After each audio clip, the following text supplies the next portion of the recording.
Hello, welcome to Xbox Infinite, another week, episode number 30, episode 30. Unfortunately, I'll just say we are down a member this week. Umbra couldn't make it due to his internet. That may change throughout the show, so hopefully it does. But if it doesn't, all good, we will kick on. And Zemi Games, welcome to episode 30, our special guest this week. Really excited to have you here, man. How you doing? I'm doing pretty good. I mean, I overate, which all three of you guys know. It's my birthday today, and I just had a huge dinner. But no, super excited to be here, man, on your show. Thanks for the invite. Awesome, fantastic. JediKnightPete, man, how you doing? How's your week been? What have you been playing? What have you been up to? Yeah, good, mate. Yeah, really good. I've been playing Fall Guys. I've been playing a bit of golf with friends. Yeah, really looking forward to it. Unfortunately, Umbra's not here, so I think you guys are going to miss out on a bit of singing, but we do have a birthday boy in the house, Mr. Zemi Games, and happy birthday to you, mate. Thanks, man.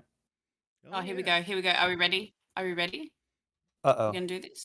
That's right. What? It's going to be... Oh, no, we're not doing it. Are you ready? No, we're not Yes. doing it. Yes, we are. Birthday. Oh, no. Birthday to you. To Oh, you. God. Happy birthday, Happy birthday to you. to you. Happy Happy birthday. birthday, dear dear Zemi Zemi. Games. Happy birthday birthday to you. to you. This is Hip, hip. not the singing podcast. Hey! Hip, hip. Hooray! Boo! hip.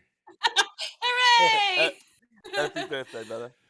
For he's a jolly good fellow. For he's a jolly good He's fellow. a jolly good Hey. fellow. For Who he's does a that? I don't do jolly that. good fellow. Anyway, that's I- enough. I'm That's so enough. sorry. That's enough of all that crap. So Moving sorry. on. Moving on to Doom Cutie, mate. How was your week? What have you been playing? What have you been up to? You have been streaming some things, right? I have been streaming this week. So Wednesday, streaming Fortnite. Losing a lot of Fortnite this week. Not a good week for me. Not quite sure why. It could be because I'm tired because I work full time. Ah, Damn that work. damn Um, that work. And then, last Sunday I streamed Sims 4. Mwah. Chef's kiss. Loved it. My pregnant sim is amazing. She's a badass. So she's had one baby already. She got pregnant with her second one already. And while she was pregnant with her first baby, she put out a fire at a friend's house. She was the only one. Everyone else was ran outside scared. And she's like there, like full pregnant belly, like putting out this fire. I was like, damn, she is a matriarch You know and a half. she's not real, right? She's not a real Shush. Don't say that, Risky. You're ruining my immersion. She's definitely not a real person. Look, let's not mess around. Let's jump straight into the topics this week, of which there's not a lot. Not a lot happened this week. It's always a little bit quiet the week after E3 or not E3 or whatever you want to call it. But there is a few things, and one of the big ones that happened this week is Xbox outsold the PlayStation 5 in Japan. And we're not talking the Xbox Series S or the Xbox Series X and S combined. We're talking just the X. The X itself sold out. Outsold the PlayStation 5. So the numbers for Series X are reportedly 3,272, while the PlayStation is 2,371. If you include the S and the 5 digital, it's still outsold. The total difference being around about Xbox took the lead by around about 3,660, which is craziness. On its home turf, it outsold the PlayStation 5. This is unprecedented. I don't know if this has ever happened before. I don't think it has. And there's obviously a shortage of PlayStations, and you can definitely attribute it some of the numbers to that. But you can't attribute it all because people don't go out there and they don't buy a $700 or depending on what it is there, like a $500 system that they don't want. So Zemi, what do you think's a factor or the factors that's causing the Xbox to outsell the PlayStation on its home turf? Yeah, I mean, I didn't, look incredibly into the numbers for, this last week or whatever, like the time range is. But, I mean, look, it's great, right? Xbox has sold more Xboxes in Japan once before, I believe, as well. So this is actually the second time that they've done it. And but with keeping that in mind, we also have to remember that I think Xbox is currently up to like 110,000 units sold in Japan, where PlayStation 5 is currently sold like 1 point something million, right? Yeah, So 1 point. No, hang on a minute. Actually, PlayStation. Yeah, 1.4 million. Yep, you're right. Absolutely. yeah. So PlayStation is still leading in that region extremely well when compared to Xbox. Of course, Nintendo, the Switch Lite is doing absolute ridiculous numbers in Japan. But I would say it's either one of two things that's contributing to this. Either A, PlayStation just didn't have a large enough quantity of consoles to sell in Japan this last week, or B, they decided to put more of their stock towards America, Europe, other regions because they already have a really, really solid lead in front of Xbox in that region. Yeah, absolutely. But, Well, you can't just fully attribute it to the lack that I also think that the lack of PlayStation 5's communication and the lack of exclusives, in the back half of this year, or exclusives coming, at least even some communication about what is coming. Is Ragnarok coming, etc. This has probably contributed to the Xbox outselling the PlayStation, right? I think it would if and this is just something I just don't know, but if there are PlayStations sitting on shelves in stores in Japan right now, then yeah, absolutely. But if it's like anywhere else in the world where you can good luck finding a PS5 because they're just continually selling out, then I don't really think that that's really a factor that's affecting this because there's probably just not any consoles on the shelves, right? So I think that what you're saying just kind of relies on whether or not there are PS5 consoles on shelves right now in Japanese stores. Which, if I was going to guess, I would say probably not. I would say as soon as the stock comes in, it moves very, very quick, like it does here in the United States and Europe and other regions as well. Absolutely. Yeah, absolutely. I could see what you're saying. I just don't think it's entirely due to the shortages. Because, like I said, you don't buy a console unless you want it. JediKnightPete, what do you think is contributing to these sales numbers? Oh, look, I think it's gonna be a combination of things, but definitely a chip shortage. I mean, look, but that goes both ways. And in saying all that, I do think it's still incredible that Xbox is outselling PlayStation in Japan's home territory, although there is still quite a substantial gap in the total number of sales. This is the second month in a row that they've actually outsold them, and the actual Series X. So everyone was saying it was everyone was saying last time it was because the Series S is cheaper, but the Series X actually outsold it this time. So that narrative is dead as well. And they pretty much doubled the sales when you combine both of them. I can't believe they actually sold, what was it, 667 of the hen's teeth PlayStations, the all digital versions, because I don't actually still believe that they exist. I think that they're just run with that one. Yeah, and it's Yeah. that is the thing. I mean, I know Zemi said it's the second time, and you guys are saying it's the second time. Jimbo, I'll raise my volume. All good. That it's the second time that they've outsold them, but it's actually the first time I believe that the Xbox Series X has beat the PlayStation 5 head to head. In those That's numbers. true. Yeah, it's first time for the Series X. It's happened before for the S, and yeah, like I was saying, that's because everyone was saying that it's a cheaper console and all that. But for the X to outsell it, that's amazing. And I know the numbers aren't huge, but it's still. I still think it shows that Xbox is growing in all markets. Not just in the West, which is incredibly important. And it goes back to what Phil was doing at the showcase, where his whole speech was basically about getting into Japan with Kojima and Persona and these games that are typically attributed to PlayStation now coming to Xbox, which is just a great sign for things in the future. And look, hopefully we don't miss out on these big Japanese titles, wink wink at Square Enix, in the future. Yeah, absolutely. Well, I don't think we will. I think you've seen Phil take trips over to Japan and work in the Japanese market and try to bring these JRPGs over to Xbox, which is, I think, a part of Xbox's catalog that's been missing. So I suppose there's a lot of factors affecting sales. I mean, and what we can definitely say is that last generation, they've surpassed last generation. They haven't quite kept with the Xbox 360 numbers, but this is definitely positive moves for Xbox, and I think a sign of things to come. Doom Cutie, what do you Oh, they're think? nowhere near the 360 numbers. That's right, yeah. I mean, let's face it, they're well short of them. But look, anything that does better, it's not that much of a big shock that they're doing better than the Xbox One, because that was just terrible that generation. But yeah. Absolutely. But anything that's a step in the right direction is a step in the right direction. Doom Cutie, what do you think of the factors contributing to the Xbox actually selling in Japan this generation? I honestly, I don't think it's got anything to do with the chip shortage. I think that's not true at all. I think personally, Phil Spencer has spent a lot of time thinking about his moves and how he wants to bring Xbox to the Asian market.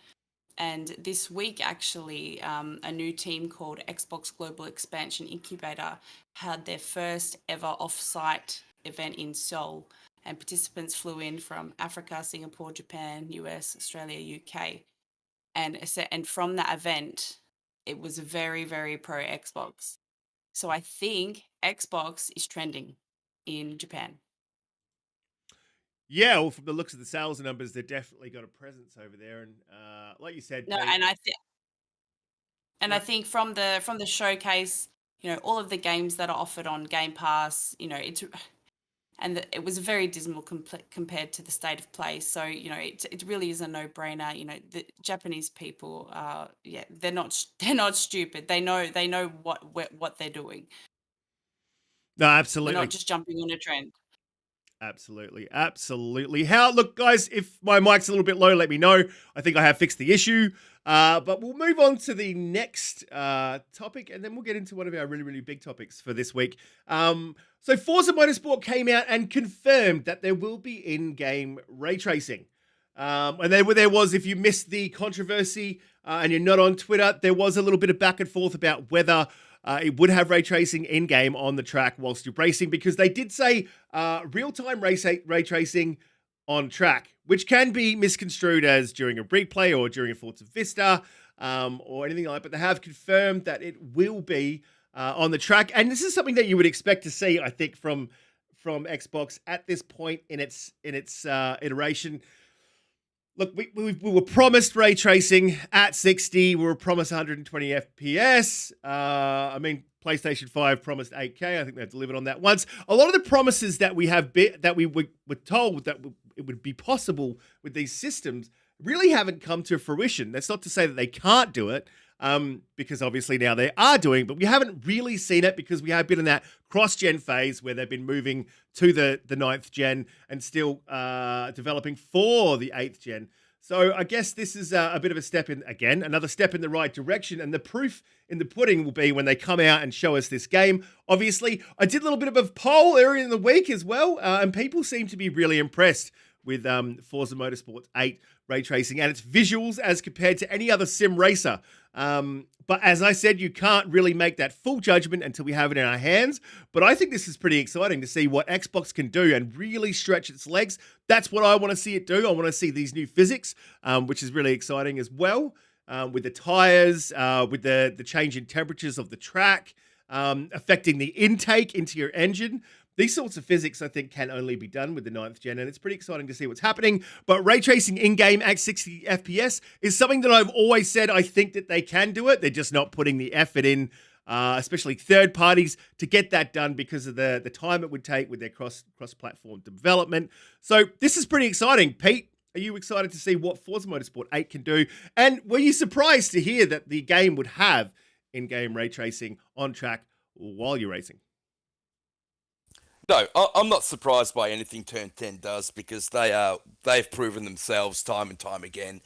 I was concerned during the showcase when they announced it that way, when they announced it as in track or on track ray tracing. Yeah, I thought that could have been a bit of a word salad, like they could have been playing with their words in order to deceive people. So I'm glad they came out straight away and changed the narrative immediately because I think they needed to do that. But look, there are two studios that just always deliver for Xbox, and that's Turn 10 and the Coalition. And I really want to see them going head to head. I'm not sure what show we're on. I think it was RDX, and Boba pointed out, I said that Turn 10 are the preeminent Xbox studio, and Boba pointed out that the Coalition's there also. Yeah, so I want to see what they both can do. I think they're the ones, if any first party studio is going to push the envelope, push the graphical power of the Series X, it's going to be both those studios. Can't wait to see what they're going to do. I really want to see if they can get native although I don't think they'll be able to. I believe that they'll be using some sort of checkerboarding. But I want to see if they'll be able to get that 4K native 60 FPS with ray tracing. If they can get anywhere close to that, wow. I mean, look out. That will really push every other developer to really, look at what they're doing and try and emulate them because that would be absolutely amazing. And look what we've been waiting for this generation. It's no longer next gen. We are in this current generation. I paid $750 for my console, $500 in America, and I want to see what it can do. I want to see that Series X push to, its limits. And I think Turn 10 are the perfect studio to do so. They've had an extra year, an extra 2 years in development from their usual cycle. So they've given them the extra time, to see what magic they can weave in the background. And everything we've seen so far looks like they're gonna do it again. I can't wait to see it. And the comparisons between GT7 and Forza Motorsport are just becoming starker and starker. They've just pulled away so much from Polyphony Digital or Polyphony Digital or however you say it. Yeah, Polyphony Digital. Yeah, it's a tough one. A bit of a mouthful. I wasn't going to mention GT7. I'm just calling it that game. But seeing as we are mentioning it, I had a bit of a look at the footage. I haven't played it. I'm going to be honest. I have not played that game. But just looking at footage racing around the track, it's just really bland. And a lot of people have said it looks like a 360 game, and that may be an unfair comparison. But I did think it was initially, but really watching a lot of the footage of people racing, it looks really bland and basic, and the track doesn't have really many blemishes. It just looks like it's thrown together as a player in-game track building. That's what it looks like. All the assets have been pasted together, and it's pretty bland. So it's great to see Forza coming out and stretching its legs. Once again, Zemi, are you excited for Forza Motorsport? Do you play a lot of racing games? I know that you race dirty and knock people off the track. That's unacceptable. But yeah, hey, what do you think of Forza Motorsport? Yeah, I mean, I'm not gonna sit here and say that I'm the biggest racing fan of all time. I do enjoy hopping into the games, racing around, stuff like that. Whenever this new Forza comes out, I think it's just called Forza Motorsport, right? I'm gonna hop into it. I'm probably gonna play it religiously for like the first week, 2 weeks, and then it's gonna just kind of stay on my Xbox, and I'll just actively play it whenever friends are playing it. With that being said, whenever they said on-track ray tracing, like, what I was kind of thinking of and is exactly what it ended up being.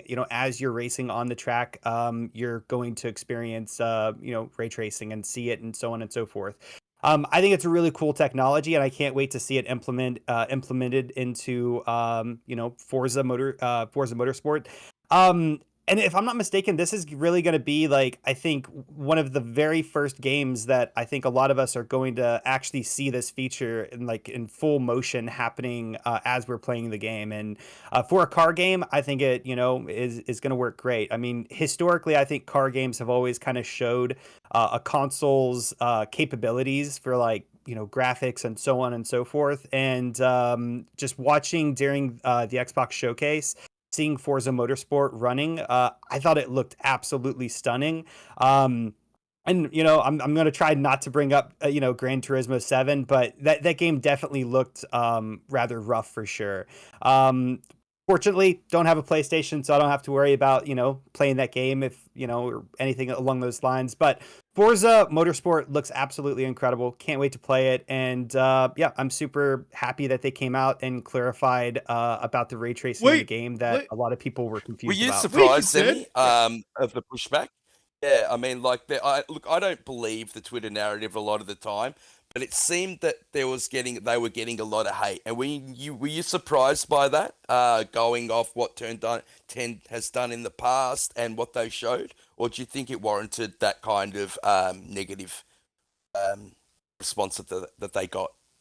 Well, like the community, being negative online because they were unsure of whether or not ray with tracing the was word, right I for the think game. I think what Exactly, Pete's getting yeah. at is the wording, but I wanted to also add that they didn't show that game on an Xbox Series X. That footage was captured on a dev kit.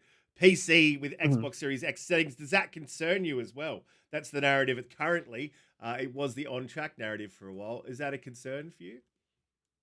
No, it doesn't concern me really at all. I mean, I would say that whenever they were recording it on PC, they were probably using hardware that is comparable to, the Xbox Series X, and no, that type of thing just doesn't really concern me at all. I mean, I'll people are always going to be upset. It doesn't matter what showcase, Xbox shows or really any company shows. You're never going to please 100% of the people out there. There's always going to be people that, are ready and willing to criticize, and it's just the way that the games industry works, right? Um, so yeah, none of that really surprised me. And for me personally, I think it was a mistake to say, hey, this is Xbox footage, but then actually later come out and clarify and say, no, actually it was PC footage. I think that was just a huge oversight from, their marketing team, or from public relations or whoever handled that. I think that was a huge oversight. And, they should definitely work closer with their teams and make sure that the communication is good, because it seems that Xbox has been having a lot of problems here lately that I think ultimately just kind of boil down to a lack of communication between teams. But no, PC gameplay footage does not bother me. And yeah. Yeah, I agree, Sammy. I think that they could have worded it a lot better, and I think that they shouldn't have shown it. Well, if you actually look back at Turn 10, they typically always show their game on PC. That's the way they've done it all the time. And yes, it was on Xbox Series X settings, but that's the way that Turn 10 roll. They basically make their games for PC and then, port them over or whatever to Xbox. And they're always shown on PC first time round. But I just think that the wording, how they worded it originally, was confusing. And how they said that it was captured on Series X was misleading, and both those things needed to be cleared up. I'm glad they did it a day later, but it just gave the trolls out there fuel, and they only need Yeah. that little bit of spark to jump on them, don't they? Yeah. do. Well, see, I mean, but see, this is the problem, with just kind of like the modern game, kind of gaming communities is if it wasn't, if they made no mess up at all, really, those same types of people would have just went and found something else to trash on, right? Yeah, So true. once again, you're not going to please everyone, and I agree that Xbox was kind of at fault here, or at least Turn 10 or whoever was in charge of showing this game off was definitely kind of at fault. They could have probably clarified better for the masses, and so on and so forth. But even if their showing of Forza Motorsport was absolutely spectacular, there would still be people online trashing the game.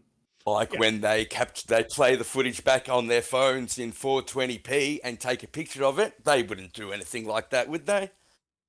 They absolutely do. Doomy, what did you think of the wording? Are you excited about the ray tracing being in game? Is ray tracing a thing for you?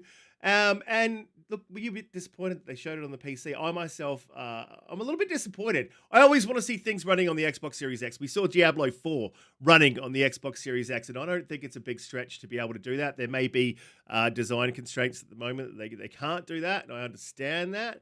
But saying that it's on the Xbox Series X is a pretty big mess up, I think. So, Doomy, are you excited about ray tracing?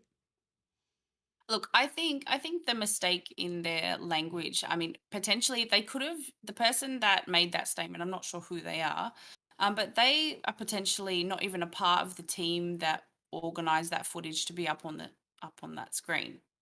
So they may not have known and just said, "Oh yeah, of course." Like it's a no-brainer. Of course, it's on an Xbox Series X. So look, I can understand human error. I can appreciate that. I would appreciate human error if that was, the same with PlayStation. If PlayStation came out with a game, and let's say their PC stuff has come along, and they show the game on a PC, playing on a PC rather than a PlayStation. Like I'm just not a console warrior person, and it wouldn't really bother me. But Doomy, obviously, really? from You're not a a Culture warrior? no, no. I mean, I have my preference, but I don't shame anyone for playing a PlayStation. Um, However, I will say, yeah, it does look bad. We shouldn't add fuel to the fire. However, I really do think that people should grow up because I'm excited about the game and it detracts from how awesome the game is going to be. And at the end of the day, we're here to play games, not to be right and to be keyboard warriors behind our screens, behind our phones, telling people off just because, we're bored or we don't have control over certain things in our life. So we want to control things there. There you go. I will say that I don't think Forza Motorsport looked as good as Forza Horizon in the open world, but I didn't expect that. Because of Really? how much. I think it looked better. What do you mean it didn't look Guys, as good? No. Do you know what I think they're trying to do? They're trying to bring a little bit of the Horizon 5 flavor into Motorsport, and I think it looks sensational. Zemi, do you think it looks? I don't think it looked as as good because Playground Games are great at building that open world. Although they get all their assets of the cars from Turn 10, they build that open world themselves, and they can focus on it a lot more just because of Umbra's here, awesome. Just because they don't have to put so much of that GPU into the physics and stuff like that. So yeah, like when I saw Forza Horizon for the first time, I honestly thought I was looking at a picture, and then it transitioned into gameplay, and that actually it blew my mind. It's probably one of the most exciting, spine-tingling things I've seen in gaming in a very long time. I really, truly believed I was looking at a real-world picture, and I didn't get that feeling with Motorsport. But in saying that, like I said, It's about a the lot of the cars, physics Pete. goes to a lot of Yeah. the physics goes to where the rubber hits the road and the cars themselves, and I cannot fault them on either of those. I thought it looked just as good. I mean, the track blemishes are amazing. The environments are amazing. I think it's honestly just as good as Forza 5 Horizon, in my opinion. Zemi, what do you think? Not to my eyes. Yeah, Umbra's here, guys. So welcome, Umbra, everyone, mate. Yeah. We'll just go to hi, Zemi and then Umbra. I'll jump back to Umbra, Pete. Zemi, what do you think? Yeah, I mean, I love Horizon. I think it looks absolutely phenomenal. But if I was gonna say which one I think looks better, I think Forza Motorsport looks better, right? Oh, interesting. I'm not gonna say Like that, that it blows it out of the really. water or anything. Like they're very, very close in comparison just to detail and environments and so on and so forth. But I would definitely say if I had to pick one that looks and just better, I would say Forza Motorsport for sure. But I think the What, is ultimate that the test. actual open world, mate? You think the open world looks better in Motorsport than it does in Horizon? Horizon. I didn't see any Motorsport's not open an world. Whatever I saw whenever I saw Forza Motorsport, I didn't see any open world during the showcase, right? Well, just the trees and the background, basically, and the water effects. I just think it looked better in Horizon. Oh, well, that's a good question to pose to our chat. What did you guys think looked better in terms of the trees and the water and not the cars? So do you think Horizon looked better? But I will Or do you say, think I think Motorsport we looked are better? jumping the gun a little bit. I think to give, to really truly, test this, like we need to actually get our hands on Forza Motorsport Agreed. before we, Yeah. before we throw out any of our judgments. You know what I mean? Of course, of course. Because we've had a whole year almost, right, with Horizon 5, and none of us have played Motorsport yet. So, I think we should definitely wait and hold up before we cast those those voting stones. Or aspersions. Umbra, welcome back to the show. How you doing? You obviously got your internet up and running. Mate, how's your week been? What have you been up to? We're talking Forza Motorsport, so let us know how you've been. And let us know do you think that Forza Motorsport looked better or worse than Forza 5? It's a bit interesting. I don't think Hey anyone... guys, Yeah. thanks for the welcome back in. Yeah, my internet literally just fixed about about 10 minutes ago. Just got myself back in and on. Um, yeah, I've been all right myself, of course. Finally able to actually play games because I game share. So because my internet was down, I couldn't play anything. So yeah, as far as Forza goes, yeah, I think that it looks much better than part 5. That's the argument about Forza Horizon 5. Yeah, I think it looks much better. I mean, it's an on-track linear racing game. I don't know. It just looks. Yeah, I think it looks. I'm with you, Umbra. I think it can look better because they've got. They don't have to create an entire open world. They just have to do what's in scene on the track. Sorry, Umbra, to interrupt. No, I think that's the exact case. I think it's going to look better at the end of the day because of the fact that, as you just pointed out, it's not open world. So at the end of the day, by the time we finally see the finished product, I think it'll look even better by that point. So I think from what we saw, it looked pretty more. I think the car models looked a bit more polished overall and visually sharper than what we saw in Forza Horizon 5. Yeah, no. I did mention that it wasn't the car models. I was talking simply about the background, so the trees, the water, the rocks, those type of things. Because obviously, Turn 10 give all those assets over to Playground Games, and the only part that Playground actually make themselves is the open world environment. So I just think that the environment looks better in Horizon, whereas everything else looks better in Motorsport. But that's what it looks like to my eyes. I don't know. I mean, even the backgrounds really didn't do too much to impress me one way or another. But I think that's just a matter of polish as well. By the way, welcome Zimmy. By the way, Thanks, man. yeah, sorry about that. But yeah, even the backgrounds didn't really do too much to impressionate, like give me an impression, I guess, as far as visuals go. But I think just the car models, I think, look a bit better overall to me personally from what I saw. And Definitely. we are, Yeah. yeah, definitely the physics and the I don't know. Like I think maybe the problem is the first impression we saw it was compressed and everything. I think once you rewatch it in 4K, you kind of get a better idea. Is that the case? Like Zimmy, did you watch it over in 4K too? No, I did not watch that specific trailer in 4K. No. I did not. Yeah. You should. Yep, definitely watch it in 4K. I think that'll give you a clearer picture if you check it out in 4K. Personally, from what I saw, because most people I saw speaking about it talked about how much more impressed they were once they rewatched it in 4K. They understood how much better it looked, and they said how visually it was robbed because of the compression of the showcase and the YouTube compression and such, and the way they have to present it to keep it from leaking and stuff like that, of course. So I don't know. I would say just watch it in 4K and get your idea. Of what it looks like. I agree with Max 380. We need to see Series X gameplay on Motorsport, in his opinion. I agree with that, mate. Absolutely. I think that they should show at an Xbox showcase, they should be showing as much Xbox Series X gameplay as they can, especially with their flagship titles. I think that's extremely important. And look, I know a lot of people don't care, but I do care. I want to see what that game runs like, looks like, feels like to me from the visuals. On the Series X, I think there's, yeah. I think Yeah, risk it. something I'm else in there. no way saying it looks bad. Don't like. I hope everyone doesn't get me wrong. I think they both look amazing. I just think Horizon looks better. Right, yeah. Got you. Well, look, I'm definitely going to have to disagree with you on that one, but we'll see how that poll goes out. I got a poll in the chat there for which you think looks better at the moment, keeping in mind that we have only just seen a trailer, like Zemi said.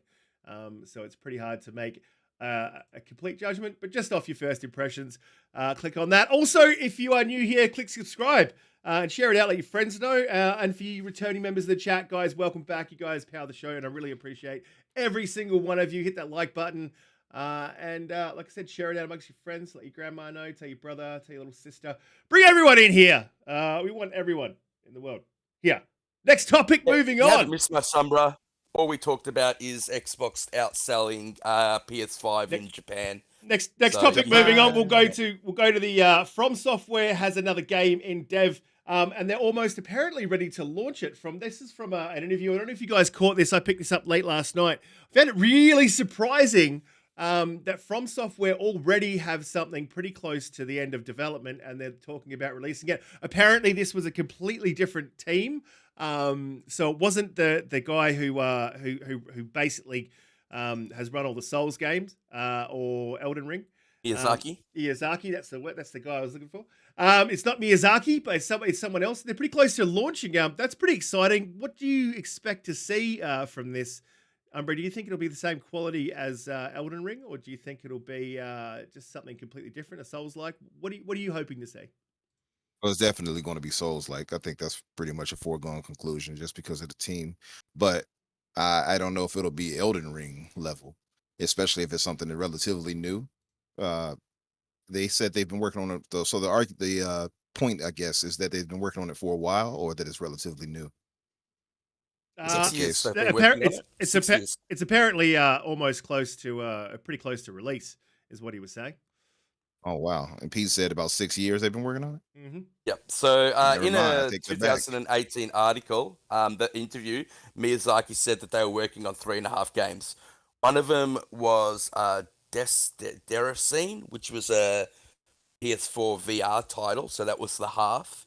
One of them was Elden Ring. One of them was Sekiro, and the other one has yet to be announced.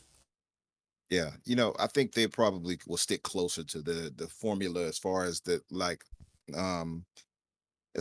past Soul games and such they made. So I don't know if it'll be Elden Ring level as far as the open world and such, but I definitely think that it'll be much more like robust now that I hear that it's been 6 years at least for the project. But then I look at the team that they have. I wonder how much they could actually dedicate to trying to do that Elden Ring and everything else that they've been working on. It's pretty interesting. I'm not sure. I don't know if I would put it on the Elden Ring level just because of how gigantic Elden Ring is. Mm-hmm. So I wonder if that's the case or not. But I'm just definitely excited to see what it might be. Or if they go for an open world, even they might just go for that linear experience that they've had. That's pretty standard with the Dark Souls series, Bloodborne, etc. Yeah, that's what I think. It might be more standard, in my opinion. But I don't know. After 6 years, that if they could do what they did with Elden Ring and everything else, then maybe they could do another open world. It's possible. Absolutely. I think I've learned not to doubt them anymore when it comes to that. Doomy, are you a big fan of Dark Souls? Is Souls likes something that hits your radar? Would you be excited to see another title coming from Software? Okay, so this is a bit of a story, but I was actually like, yeah, Elden Ring is going to be great. Like, the visuals looked amazing, and I was like, it looks beautiful. And then I had a conversation with someone. They're like, Doomy, have you actually played a Dark Souls game before? And I was like, no. And they were like, oh my God. And I was like, what? It'll be fine. I'll be fine. Anyway, I bought it. And I suffered horrendously. It was not for me at all. The game style was confusing. There was no instructions. No one to help me. No little goblin showing me the way. Just weird wisps that I wasn't sure if they were sexual or not. And here I was in this wasteland. Couldn't even choose a cute outfit. I wasn't collecting any pets. or anything. So I've since hung my Dark Souls gaming hat up, and in the future I will not be playing those style of games. Thank you. Well, Risk It was the same, but Elden Ring actually got him into it. So, yeah, good way to get into that, Doomy, if you do want to, is just jump in with a friend with co-op until you get the hang of it. Because as soon as it clicks... Pete, I have no friends. Oh, I can I'm your vouch for that. friend. That's true. No, you know what?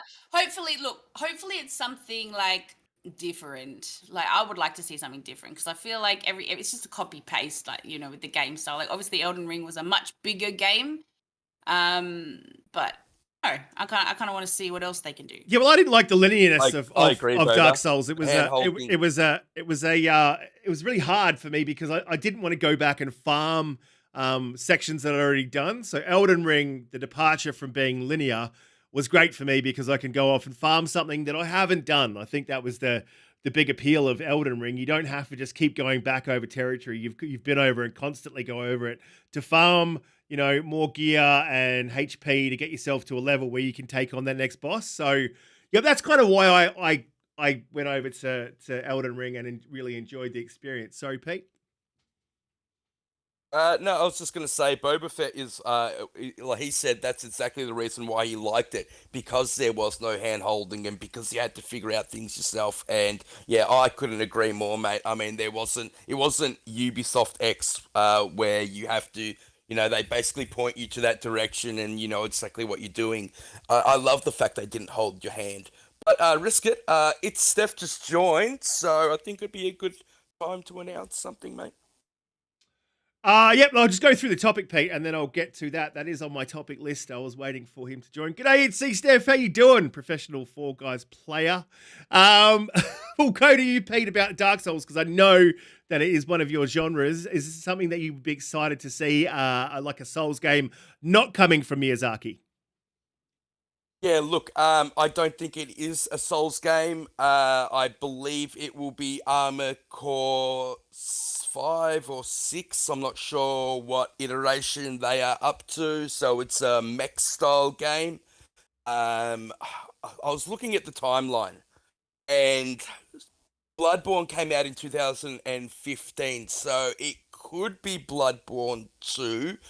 If you watched our podcast before, what Bloodborne was, Sony gave them a lot of money to make Bloodborne exclusive, because of everything that happened with Dark Souls and Demon Souls. It was like Sony's apology to From Software. So, I think they've said a few times that they won't be making Bloodborne 2. And I would prefer it to be Bloodborne 2, but then I'm a little bit worried if it'll be a Sony exclusive, but the timeline does fit. So 2015 Bloodborne was released. That would put it within that 6-year timeline.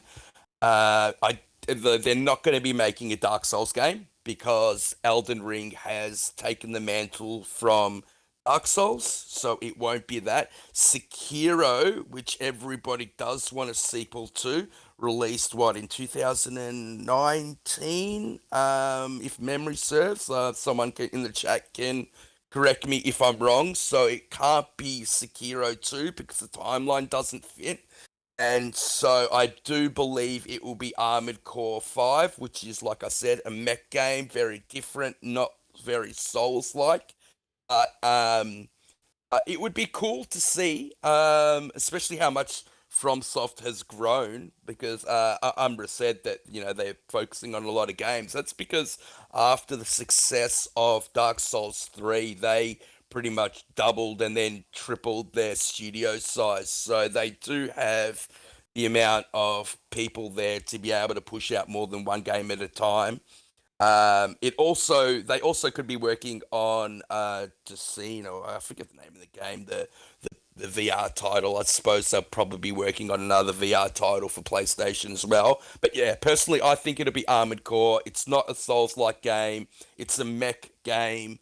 But yeah, I'd like to see. It's been a while since Armored Core came out. I think I'm looking now. Armored Core 4 came out in 2006, and that's the last Armored Core that I can see. So It didn't do it's very been a well long that time. game though. It wasn't like a massive hit, and I think that was the No, reason it that didn't. they never Yeah. stepped back into it. Might be a good time to go back to Armored Core, and just have another bite at the apple. But I don't know. I don't know if I see them doing an Armored Core. Zemi Games, do I you don't think? really see that either, No, really. Umbra? Not for our Armored Core. By the way, they have 332 developers now at From Software. So they're a That huge is studio. is more than enough to work on these 3 games Yeah. for sure. And they've grown exponentially. This is just a recent thing for FromSoft as well. They were quite a small niche studio, and the success of Dark Souls and then since Elden Ring has just propelled them to another level. Yeah.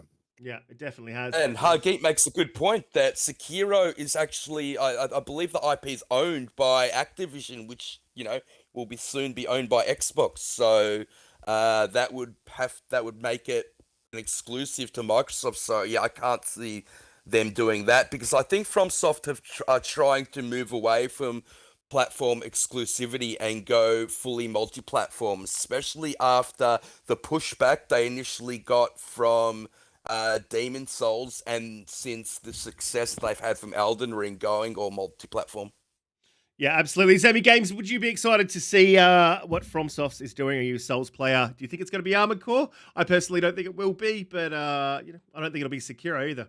I don't know. It could be a completely new IP. So what do you think we're going to see, and are you excited to see what we see in the Deep Blue Sea? Yeah, honestly, like I'm really not a huge fan of FromSoft. I haven't played really any of their games that have actually like captured me. I've tried a few of them. I've tried Elden Ring. It just didn't scratch that itch that I was looking for in a game. And I typically am not a huge fan of kind of like Japanese RPGs as well. I played Yeah, Elden Ring is made for the Western market, but Semi, I wouldn't call it a Japanese. I know it's a Japanese game, but it's not. Yeah, I mean, like I said, I played it. It just it just didn't do it for me. I guess I like my RPGs even more Western than what they were pumping out. With that being said, I don't think it's a bad game. It's clearly an immaculate game for all the number of people that have played it and loved it. It's just not my type of game. So I definitely kind of fall into the same category as Doom. For that one, and then Dark Souls as well. I've tried them, a couple of times. I just can't really get into them. It's just just not my type of game. As far as what they're creating, I couldn't even begin to speculate on that. Like I said, I just don't really follow the studio a whole ton. I would say that it's probably not Sekiro, because that was, if I'm not mistaken, from that article that I read that you sent over, Biscuit. They had 3 teams working on 3 different titles, and one of those teams were the people behind Sekiro.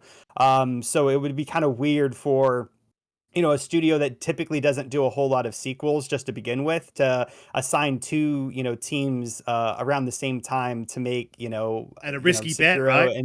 And Very yeah, risky. yeah, absolutely. Yeah. But yeah, I mean, hopefully, they come out with their next game and it's a big hit. I don't think it's going to hit as large as what Elden Ring did. That's just, kind of my I guess my best guess. But if it's something kind of away from the Souls kind of gameplay, I would be interested in jumping in and trying it for sure. But yeah, I'm just not really the biggest fan of what they've come out with so far. Absolutely. Look, I'm the opposite end, mate. I'll just jump to Umbra, and then we'll move on to our next announcement, not a topic, and then we'll get on to the next topic. Umbra, what do you think we're going to see from Miyazaki's From Software? We know Miyazaki isn't developing the game; he's not the leader of the game. What do you think we're likely to see? It's interesting because if he's not directing it, I guess we can kind of lean to it being something much different in style, right? Because he bases a lot of his style off of Berserk, as we all know. Well, many of us know at least. So I'm interested in seeing what the team would come up with. This is very frustrating, by the way, watching this gameplay of Jez calls Fall Guys the Fallout. Stacey said is tougher than Dark Souls. He says, and I'm starting to believe it. So fun. fun. It's so fun. Yeah, it's I'm great so fun. Umbra. frustrated. You gotta I'm just jump in, frustrated mate. looking at it. It's like, oh damn, please get past this part already. And he No, can't but get then like past it. another bloody bean person will like ram you from behind and then all of a sudden like fall from the sky. Right. Like Jesus. It's so fun, but But as far as the style goes, I think it'll be different enough, at least because Miyazaki himself is a major Berserk fan. So I wonder that the style of the world may be a bit different. I don't know though, because I think even the team he built is so focused in that style. So I couldn't call it one way or another. I am interested in seeing it what they do. But I know that he spoke also when we talk about this, the games and such in development. He also speaks about doing something that is stylistically different than what he usually does. So I wonder if that could allude to them being something that's way different in style. I just don't know. I think that, you know, by the way, as far as the Elden Ring rights, I believe who owns it. I believe that from Software owns the rights. I believe that's what I heard. I have to look into it more to see. They do. From Software own the rights to Elden Ring. That you're 100% Yeah. right, mate. Yep. Yeah, I believe so. And of course, they also still own the rights to Tenchu now. So Microsoft, as far as Activision goes, they own the previous Tenchus. So they can remake those if they want it, but they can't make the future ones as far as, you know, any continuation of the story and things like that. But so maybe they could be doing something with Tenchu, or at least that would be my hope, because it's one of my favorite franchises personally. Isn't from Tenchu back in tied the up day. with someone else as far as IP goes? That's not From Software. Who's I think that? From Software owns it. I believe they own it. I have to look into it. I forget, but I think From Software owns that too. I think they Right. have the rights back to that, at Right. least to the main line. But I I rem- have to look again. I remember reading something about do Tenchu. From Software own Sekiro IP, do they? Or does Activision own it? I know, like, who owns the IP to Sekiro? I know they own Elden Ring, but who owns Sekiro? I think I heard that From EA. Software owns that as well, but I'm not too sure. I've looked it up. I couldn't see anything concrete, so I can't say. Right. I'll check it. I will check that out as we go on to our announcement. So on the Xbox Showcase, we had a competition running for an Xbox Series S. And we have announced the winner through the week on Twitter, but we will announce the winner here. C-Steph, congratulations on winning the Xbox Showcase Xbox Series S. That is a mouthful. We are super stoked that amazing. you can win. We hope that you have an amazing time with your new Xbox Series S. And that's fantastic. It was awesome to see. We gave it away to the other C-Steph, so you would know. Yeah, right. There's a guy going around trying to steal other people's competition stuff, which is just low down dirty. I know. It's not How cool. Congratulations, awesome is Steph. that? I know I've gained with you a couple of times since then, mate, but just call out in public. Yeah, congratulations, mate. Couldn't have gone to a better guy. And yeah, I hope you have many years of fun with it, brother. Yes, and Whoa. hopefully you don't ruin Wait, your no. console by playing Cold War on it, because we all know that Cold War is the worst iteration of the COD series. So I just wanted to say that. For the Harry Potter fans, Hogwarts Legacy DLC and early access details leak on the official website. What? I'm going to that immediately. All right, well, let us know how that's going. Look, you guys wanted to talk about what's kind of look. There has been a lot of negative press, as well as a lot of the positive. It's been a bit of a split thing on the Xbox showcase and even the Gamescom Keeley show, and that there's people are saying there's not really a whole lot coming at all, which is not true. Once I sat down and did the research, there's actually a hell of a lot of games coming.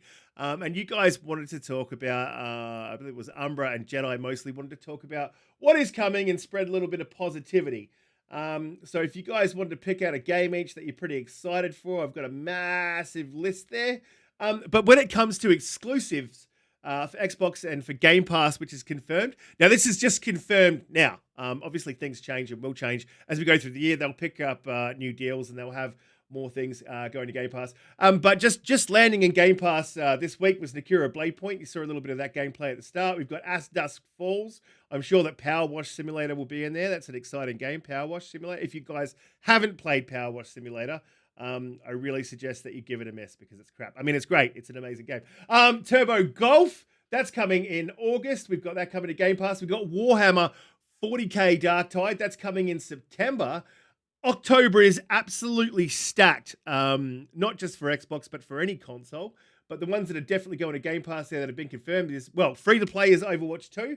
And then we've got Scorn and Plague's Tale. Plague's Tale will obviously also be going to I think we'll talk about that a little bit later. And there's so much more to be announced and likely. We've got Exo Mecha, Hello Neighbor 2. When is that coming? I don't actually know, but it's already in the Game Pass store to pre-download. High on Life, Pentiment. Ugh. Senua's Saga is still apparently coming in 2022. So that could be Somerville.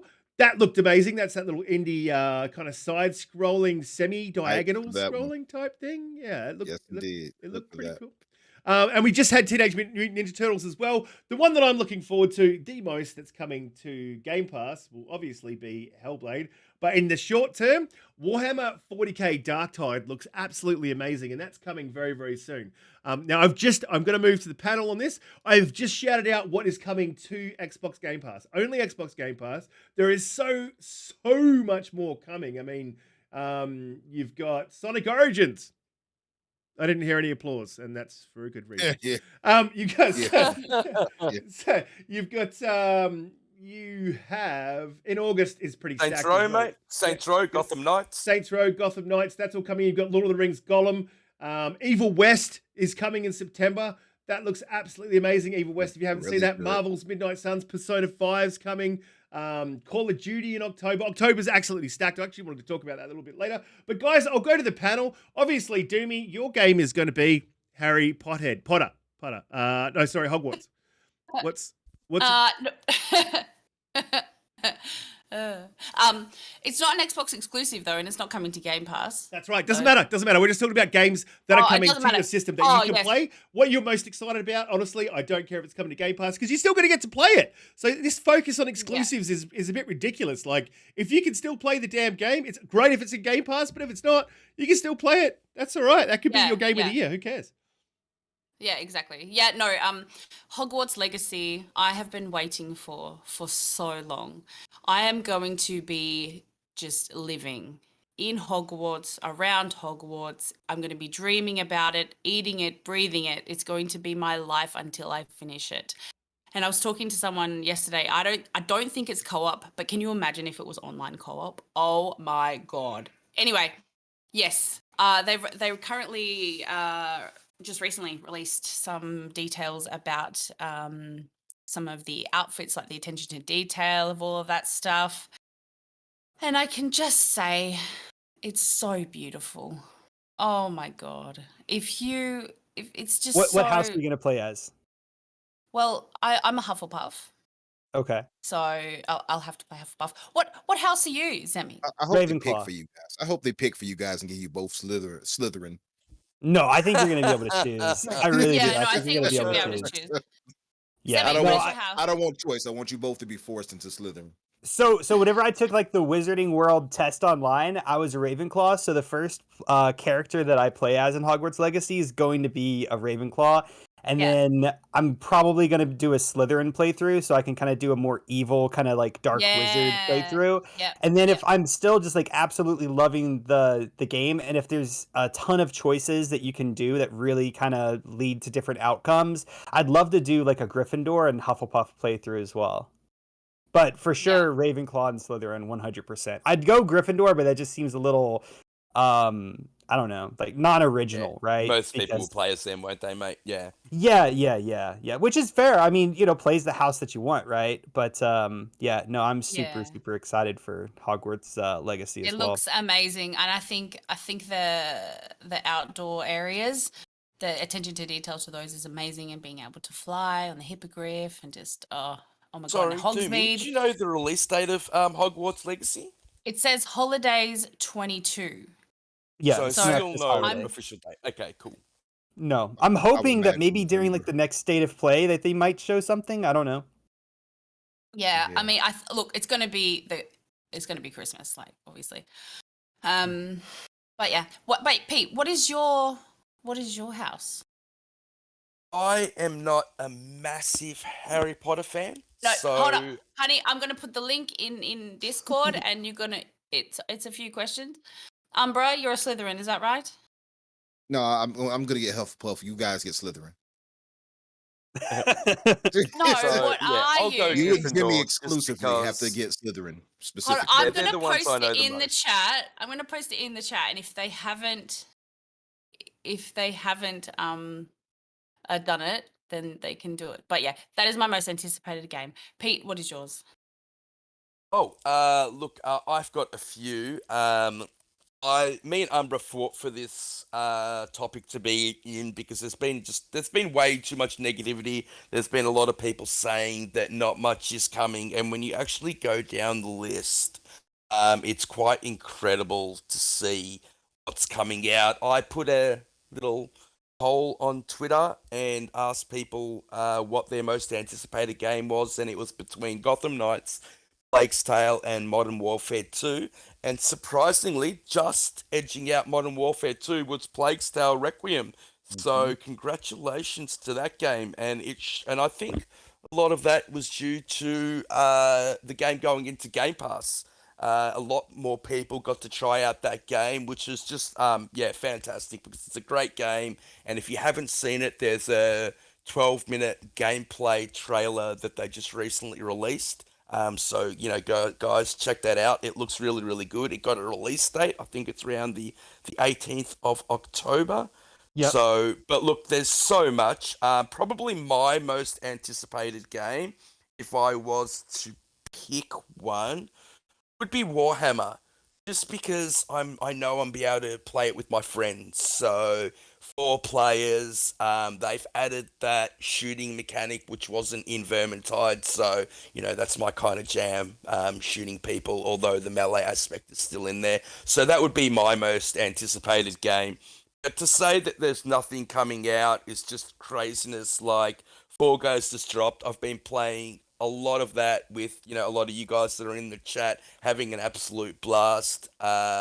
Also been playing a little bit of Teenage Mutant Ninja Turtles. That is just takes me back to the days that I'd go to the arcade with my brother, and he'd pick Leo, I'd pick Michelangelo, and just having a great time with that. August, I think Saints Row launches. I'm a bit iffy on Saints Row. I haven't decided whether or not I'm going to pull the trigger on that game. I want to see a little bit more. Still really looking forward to it. Outriders releases their World Slayer DLC as well. Really, really looking forward to that. That will be coming out soon. Unfortunately, it's not coming to Game Pass, I don't think. Correct me if I'm wrong in the chat. I know that you always do. Bit disappointed that Stray is going to PS5 because I think that game looks really, really cool. And I would absolutely love to play it. I mean, there's just so much. I'm going down the list now, and so there's Lord of the Rings Golem coming out in September, as well as Warhammer 40k Darktide, and then October is just crazy. And these games are all coming to Game Pass: Marvel, Midnight Suns, and Scorn. So both of those going to Game Pass. I mean, I don't know how I'm going to pick between the two. And also for Spoken, I didn't know Gotham that. Knights. I didn't know that Midnight Suns was going to Game Pass. Yes, well, they said it was going to Game Pass, didn't they? On the showcase, I'm pretty sure they did. Oh wow, I've missed out. I wasn't paying attention. I'm actually surprised by that one right now. Unless I maybe so much the information that I forgot about it. Maybe that's the case. Well, you could be right, mate. I thought that it was, but could be You right. might be right. I don't And know. also Gotham Knights and Call of Duty Modern Warfare 2. Modern Warfare 1 was just an amazing game all around. Mhm. And so I'm expecting great things for Modern Warfare 2. And I don't care what anyone says. I love the look of Gotham Knights. I love that they're going that darker narrative with the Call of Owls. I love it. I can't wait to play that game. With you, Pete. Yeah, I'm Nightwing all the way. He looks awesome. Yeah, Who you Nightwing playing is as, Be back, Amy? girl. Be back, Be girl. back, girl. Sweet. Umbra, who you jumping in as, mate? We got to give her Jason Todd. I'll take Batgirl. Off. No, I'm just playing. I'll take. If I'm not Nightwing, I'll take Robin. And then December, I think the game that we're all waiting for, the Callisto Protocol. So I don't know how many games I just mentioned then, but to say that there's nothing coming out this year is just, it's just ridiculous. I agree. And I'll So just say, as far as what I'm excited for the most, I do agree with you overall. I even voted on your poll, by the way. Plague's Tale, definitely, I think, is my most anticipated out of those that were listed. Gotham Knights, I am excited for it. I think it looked much more improved when they showed the focused Nightwing trailer. Obviously, they did a much better job of presenting it as far as the action cuts and things like that. And I'm sure it's going to get more polished before release.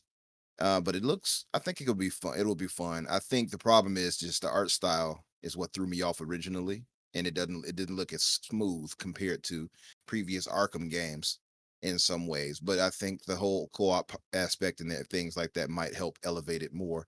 So I'm interested in seeing how that works out. But like you said, I think, and the reason why we fought for this topic specifically is because, like you said, it's been a lot of negativity as far as, oh, we don't have this first party until 2023, which I understand. But I think that if you're a Game Pass subscriber and getting these games here, it is their de facto first party in a way, to us at least, as far as Game Pass subscribers go.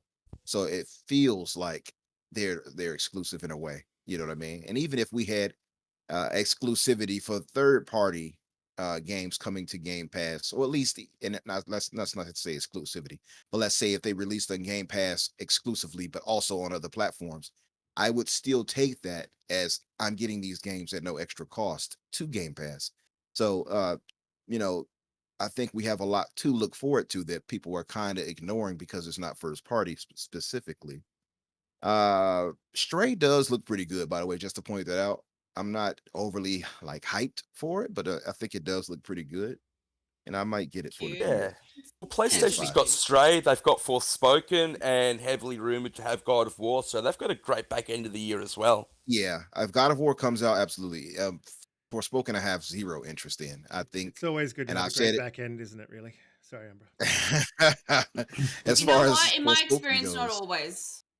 oh. Oh, we can talk about that later.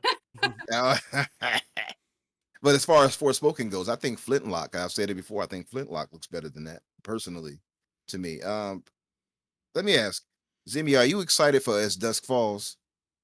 I am. You are? Okay. Really? Yeah. I was interested in learning that because not too many people are excited for it. Me being one of them. I just want us to know if anybody was. Yeah, you brought that up in a conversation that we had on Xbox Party, and honestly, it made me think a little bit less of you, but that's okay. No, look, what are you excited for as Dusk Falls? So that's interesting. I mean, a lot of people are excited for that game, so I have to be, just because a game doesn't appeal to me doesn't mean it's not a good game. I mean, there's been a lot of games that haven't appealed to me. I've played because of Game Pass, and then like, hey, you learn that you like a new genre you didn't even know you liked. So, what is appealing to you in what's coming in 2022? We'll try to keep it to 2022. Otherwise, there's so many games. 2023 is like stacked. I mean, October's stacked, back end and the front end stacked, and that's always a good thing. Yeah. Well, I mean, let me just be like 100% honest. I'm not really excited about anything. To me, I only play first party games, and like the only first party that's coming out is Pendient or Pentiment or whatever from Obsidian, right? So hang on a minute. I'm just Whoa, gonna whoa, sit whoa. back and Hang on. relax. I'm gonna be relaxing over the holiday, not playing any games. No, of course, no. I'm lying. Whoa, what? Like this dude serious or what? Did it sound foolish? It did sound really a little yeah. bit. Yeah, absolutely did. Yeah. It didn't sound like no. you. It didn't sound like It you. should have sounded very foolish. No, I've been like dragging this point on in like a lot of party chats and on a few podcasts as well. Like, I don't understand these gamers that are going around like, oh, we don't have anything this holiday. Like, people were legitimately saying that after the Xbox show, and I'm just like banging my head against the wall. Like, is the only thing you play first party? Is that like the only games that you play every single year is just first party games? Because third party is huge this year, right? And at the end of the day, I'm a gamer. I like playing games. I don't care if Xbox makes the games. I don't care, who makes the games, right? I just want to play games. And there is a crap ton.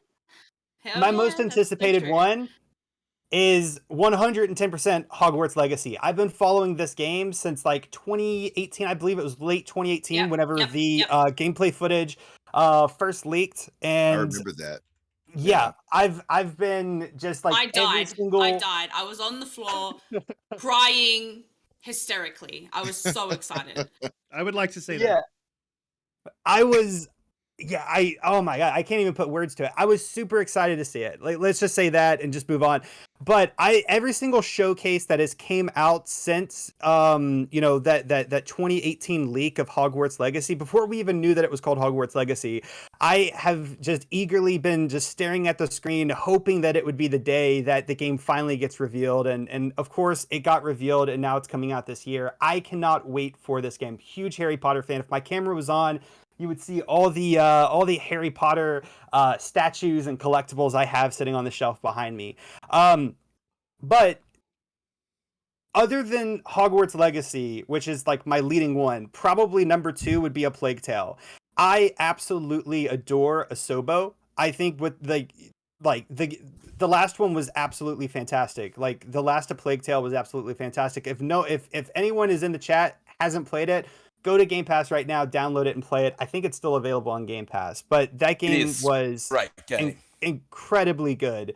Like, the way I kind of explain it, it's almost like a PlayStation game, right? It being like a third person, kind of mature, narrative driven, linear game with some puzzles, very light combat. Anyway, absolutely loved it.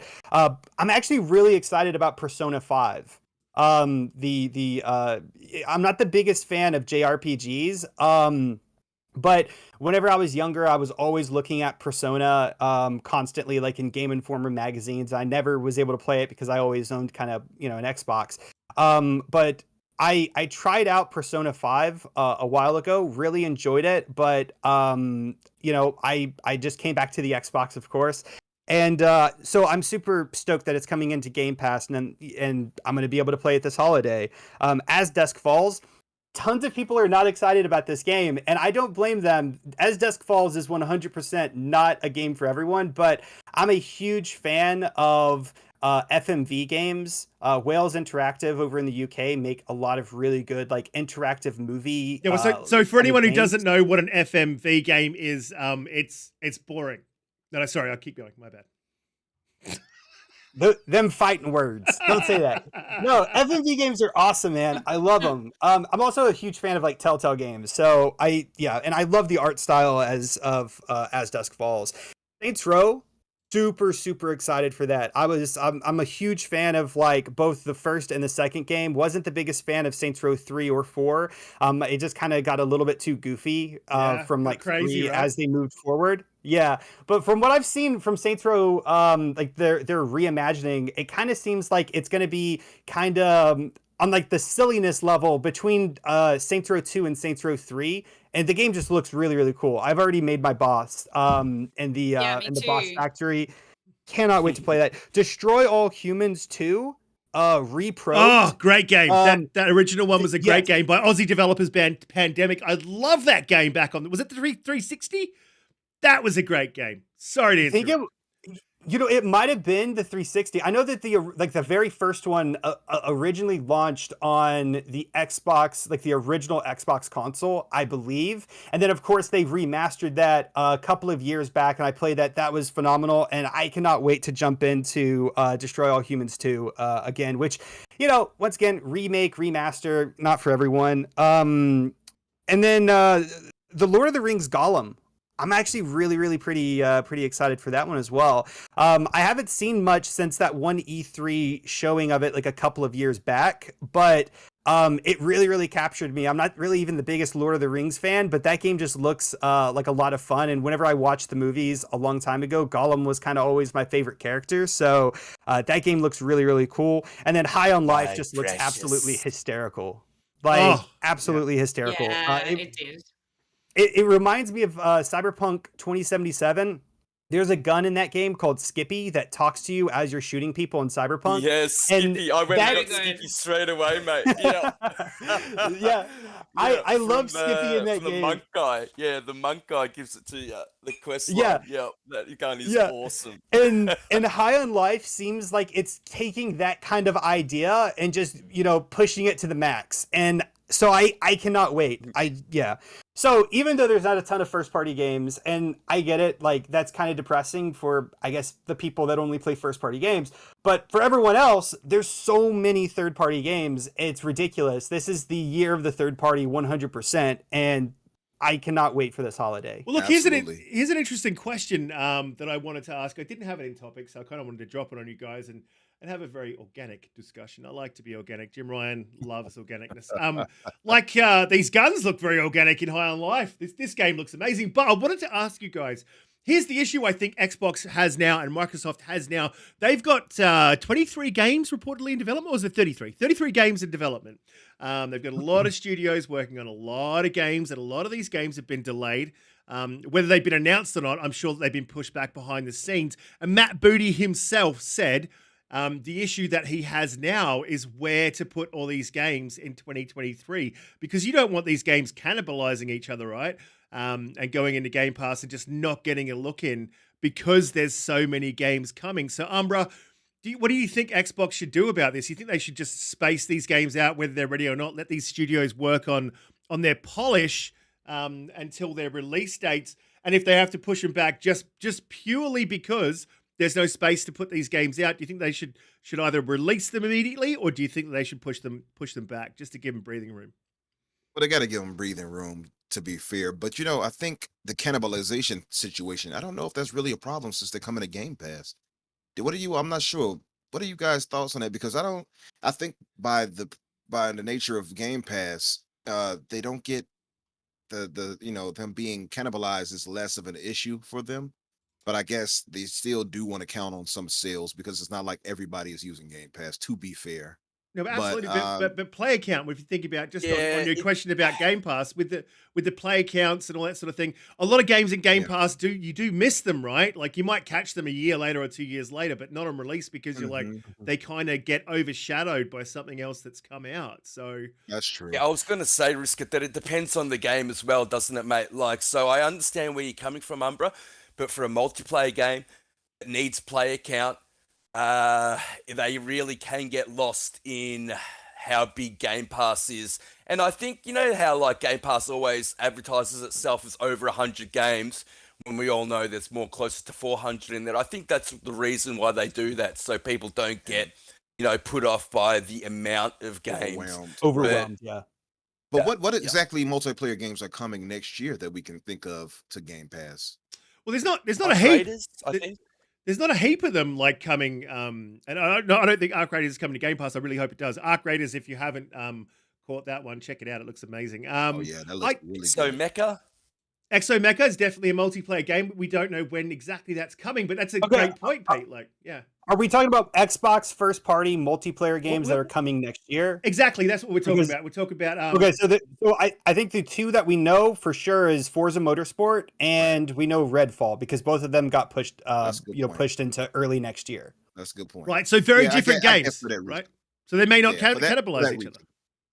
It's possible. Yeah, they're not going to jeopardize obviously those two things like that. They're not going to be jeopardized. That Redfall, obviously, Starfield, just because of how big those are and how big they've been in the news because of the delays. Well, that leads me to another question. The people that are getting into Game Pass, will they get upset if their game gets overshadowed?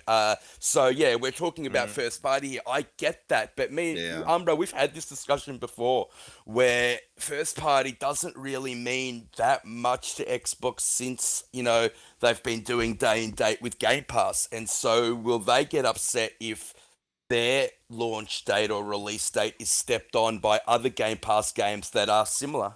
Well, that folds into it as well, doesn't it? I mean, like I said, with the first parties, they can control when they're released, right? They can't really control when the third parties are released.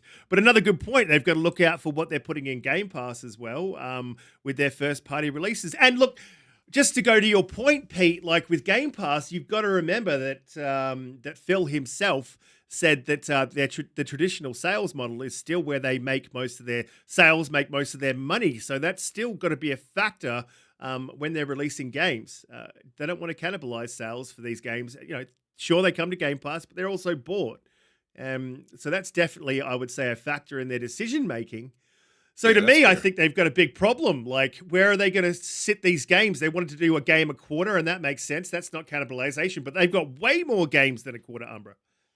That's the funniest part because I remember when they were talking about that, and the people heard news of Matt Booty saying that, like they got to push games away, and the problem is they have too many games to, and people were like, well, what a first party at then. so it's kind of funny to see it, but yeah, I guess the case of 2023 is going to be a case of overabundance. So I think that because of that, some games will probably get enough time to get a little more development. Maybe it's possible. Well, I mean, I'm just hoping that they don't push back anything that's really anticipated or something like that. well, look for at it, look at for that October. reason. October this year, they're having that problem right now. You've got Overwatch 2, Marvel Midnight Suns, Yeah. Scorn, Persona 5, Gotham Knights, Mhm. Call of Duty Modern Warfare, now Plague's Tale. That's a lot of games to be. One of those games free to play. Two of those games are going into Game Pass, and Yeah. And likely, Modern Warfare. yeah, Modern Warfare is going to dominate, by the way. exactly. So that's a lot of games dropping in October itself. They're having that problem now. So it'd be an interesting experiment, I guess, to see what happens with those games. Zemi, do you think that that's it's going to be an issue for Xbox going forward? Not the fact that they don't have any games, but that they have too many. I mean, yeah, I mean, to a certain extent, yes. I don't think they're even like coming close to having a real problem of, okay, where do we put these things? I think that they're a smart company, and they want to strategically place games in the year that makes sense, right? Of course, I would imagine they're going to want to probably. I think typically they would want to release their heavy hitting titles, like they're really big AAA experiences towards like the latter part of the year, as Xbox I think typically traditionally does. But I mean, yeah, they have a lot of games that are currently being worked on, but we have to remember that these games all started their development at different times, and on average it takes between I think 2 to 3 years to develop a game. Most studios, not all. But with one thing that Xbox is doing that's really great is they are giving their development teams time and resources that they previously didn't have, right? So a lot of the games that Xbox is making could potentially have a longer, development time because of this, right? So I don't think it's going to be that big of an issue, right? Like, I don't think that Xbox is going to have 12 games next year that they have to find some place to put. And even if they did, there's 12 months next year, and they could just drop one every month if they really needed to. I don't think we're going to see them hold back a game that's ready to ship. And the reason I say that is because typically most games are almost never ready to ship, right? Whenever a game comes out nowadays, it's always a buggy mess, right? And unfortunately for a lot of Xbox games, it seems to really be a buggy mess. At least historically here in like the last maybe 6 years or so. So rather than pushing out these games, give the dev team even more time to polish. I mean, I guess we could call it being like delaying the game until a more appropriate time to launch happens, but like I said, a lot of these games, they come out, they're already buggy. They need to be polished anyway.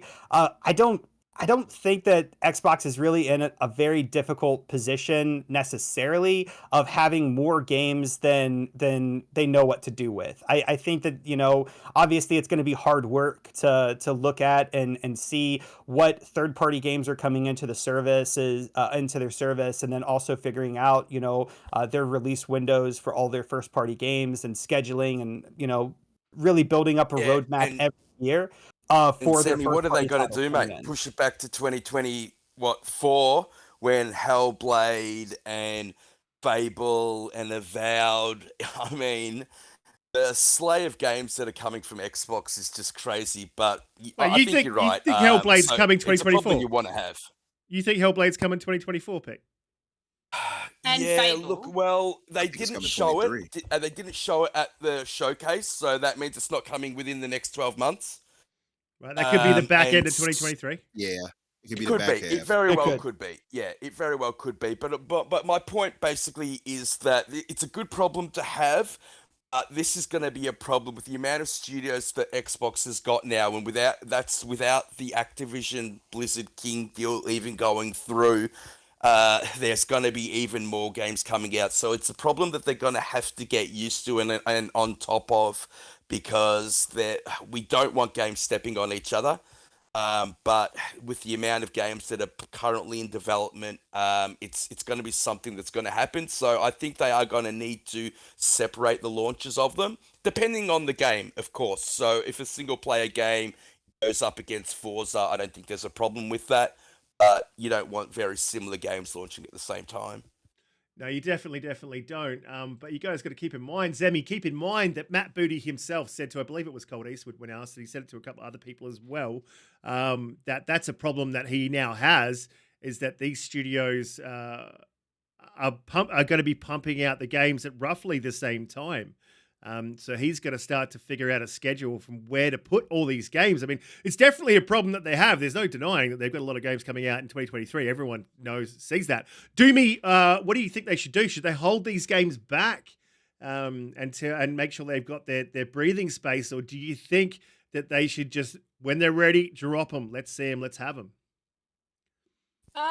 Look, I think there's pros and cons to both of those situations. I personally don't like to be too overwhelmed with what game I should play and, giving enough time to all the games that I want to play. And I think that's where a lot of players get issues with backlog, because lots of games that they want to play come out and they just, they acquire them and they play them a little bit and they're like, oh, I haven't played this one yet. So they start playing that one and, it goes on and on and on. So I think a lot of people experienced that when Elden Ring and Horizon came out. Not Forza Horizon, Forza Forbidden West. Yep, Horizon. Mhm. Those got released at the same time, and people felt like pulled in both directions. So if that's what happens when just two games come out at the same time, I don't know how stressed people are going to feel when a multitude of games come out. But And Pete's Guardians of right. the Galaxy at the same time got put into Game Pass as well, Doomy. So you're right. Yeah. So but that's my personal preference. And you know what? I think if games get pushed back because, there's especially ones that haven't had release dates, I think that's okay to finesse them a little bit, because we're occupied in the meantime. What does it matter? Yeah, exactly. Okay, so Doomy, I'll ask you this then. What is a good iteration between games? So, obviously it's dependent on the game, but do you think a month is too little? Do you think it needs to be 3 months? What is a good time frame between big drops? I think massive AAA drops. I think probably 3 months between them. Like if it was, if God of War dropped and then, some other big one dropped, like within a month, that would be a little bit intense. But yeah, look, if a game comes out, every month, then yeah, I'm cool with that. But I wouldn't say like, one every week, or like I know October and September this year are looking pretty jam-packed, but not every game on those lists I will play. So Yeah, I think if Isn't it's it something amazing how massive far like we've the big come, Umbra? RPG, it is amazing. Yeah, But I was think gonna it, say, like, well, 2017 when we had nothing to play. Now we're talking about spacing out our releases because it's there's too crazy, much. right? Yeah, it's a Yeah, crazy yeah. thing to hear for Xbox specifically. It's like, what? yeah. You have too much, you have to space it out. Like for Xbox, what? So I Well, we guess also have to 2023 is really going to be this renaissance for Xbox. It's crazy to hear. I'm we happy to also hear have it. to we also have to remember though that Xbox, like not everything that Xbox is coming out with is huge AAA games, right? Like they're also True, creating a lot of true. smaller experiences as well, and those I think could very easily just slide pretty generously anywhere in like their release window. You know what I mean? Mhm. Like they could, for instance, they could release Starfield and then the very next month drop like a smaller Xbox first party game that they'd just been working on that they have also promoted, for instance. You mean like Pentiment? And They could just drop Pentiment in there, and No one would play it still. Sorry, keep going. Oh, I'm gonna play Pentiment. I'm gonna play it. No, 100%. I'm gonna play that game. But Also, so you looking forward to it as Dusk Falls and Pentiment. yeah. You are Uh, the man, Zimmy. He's a very special guy. Right. He's a very, very special guy. Yeah. It's interesting though, because I was on Keosante's podcast, right? And we were talking about that, and I was like, Pentiment did nothing for me. Everybody else in the chat, literally everybody, was against me. It was like, no, Pentiment, I'm looking forward to that. Everybody said it. I was shocked. Yeah, whenever they first showed it during the showcase, I was like, okay. I mean, I'd be willing to like hear more about this game. But then 2 days later, whenever they kind of did a more of a deep dive on the game, and I got to actually see more and like learn a little bit more about the story and stuff like that, I got like, yeah, I got into it. And I'm a huge fan of like the medieval like history and time and artwork and stuff. So I think it's really, really cool that they're using that like the whole kind of tapestry painting medieval art style. I really like that. But just to like Doomy's point, like I agree. I think every quarter would be a perfect time frame to launch like big AAA games. But they're smaller games, rather than holding those games for their own quarterly block. I think it just makes a lot more sense just to drop them like a month after a major AAA release, rather than holding it for its own quarter. Yeah, look, absolutely. I would agree with the that's what they want to do. I mean, that's what they're saying. They're saying they want to release it every quarter, and that seems like a very fair like time frame to release.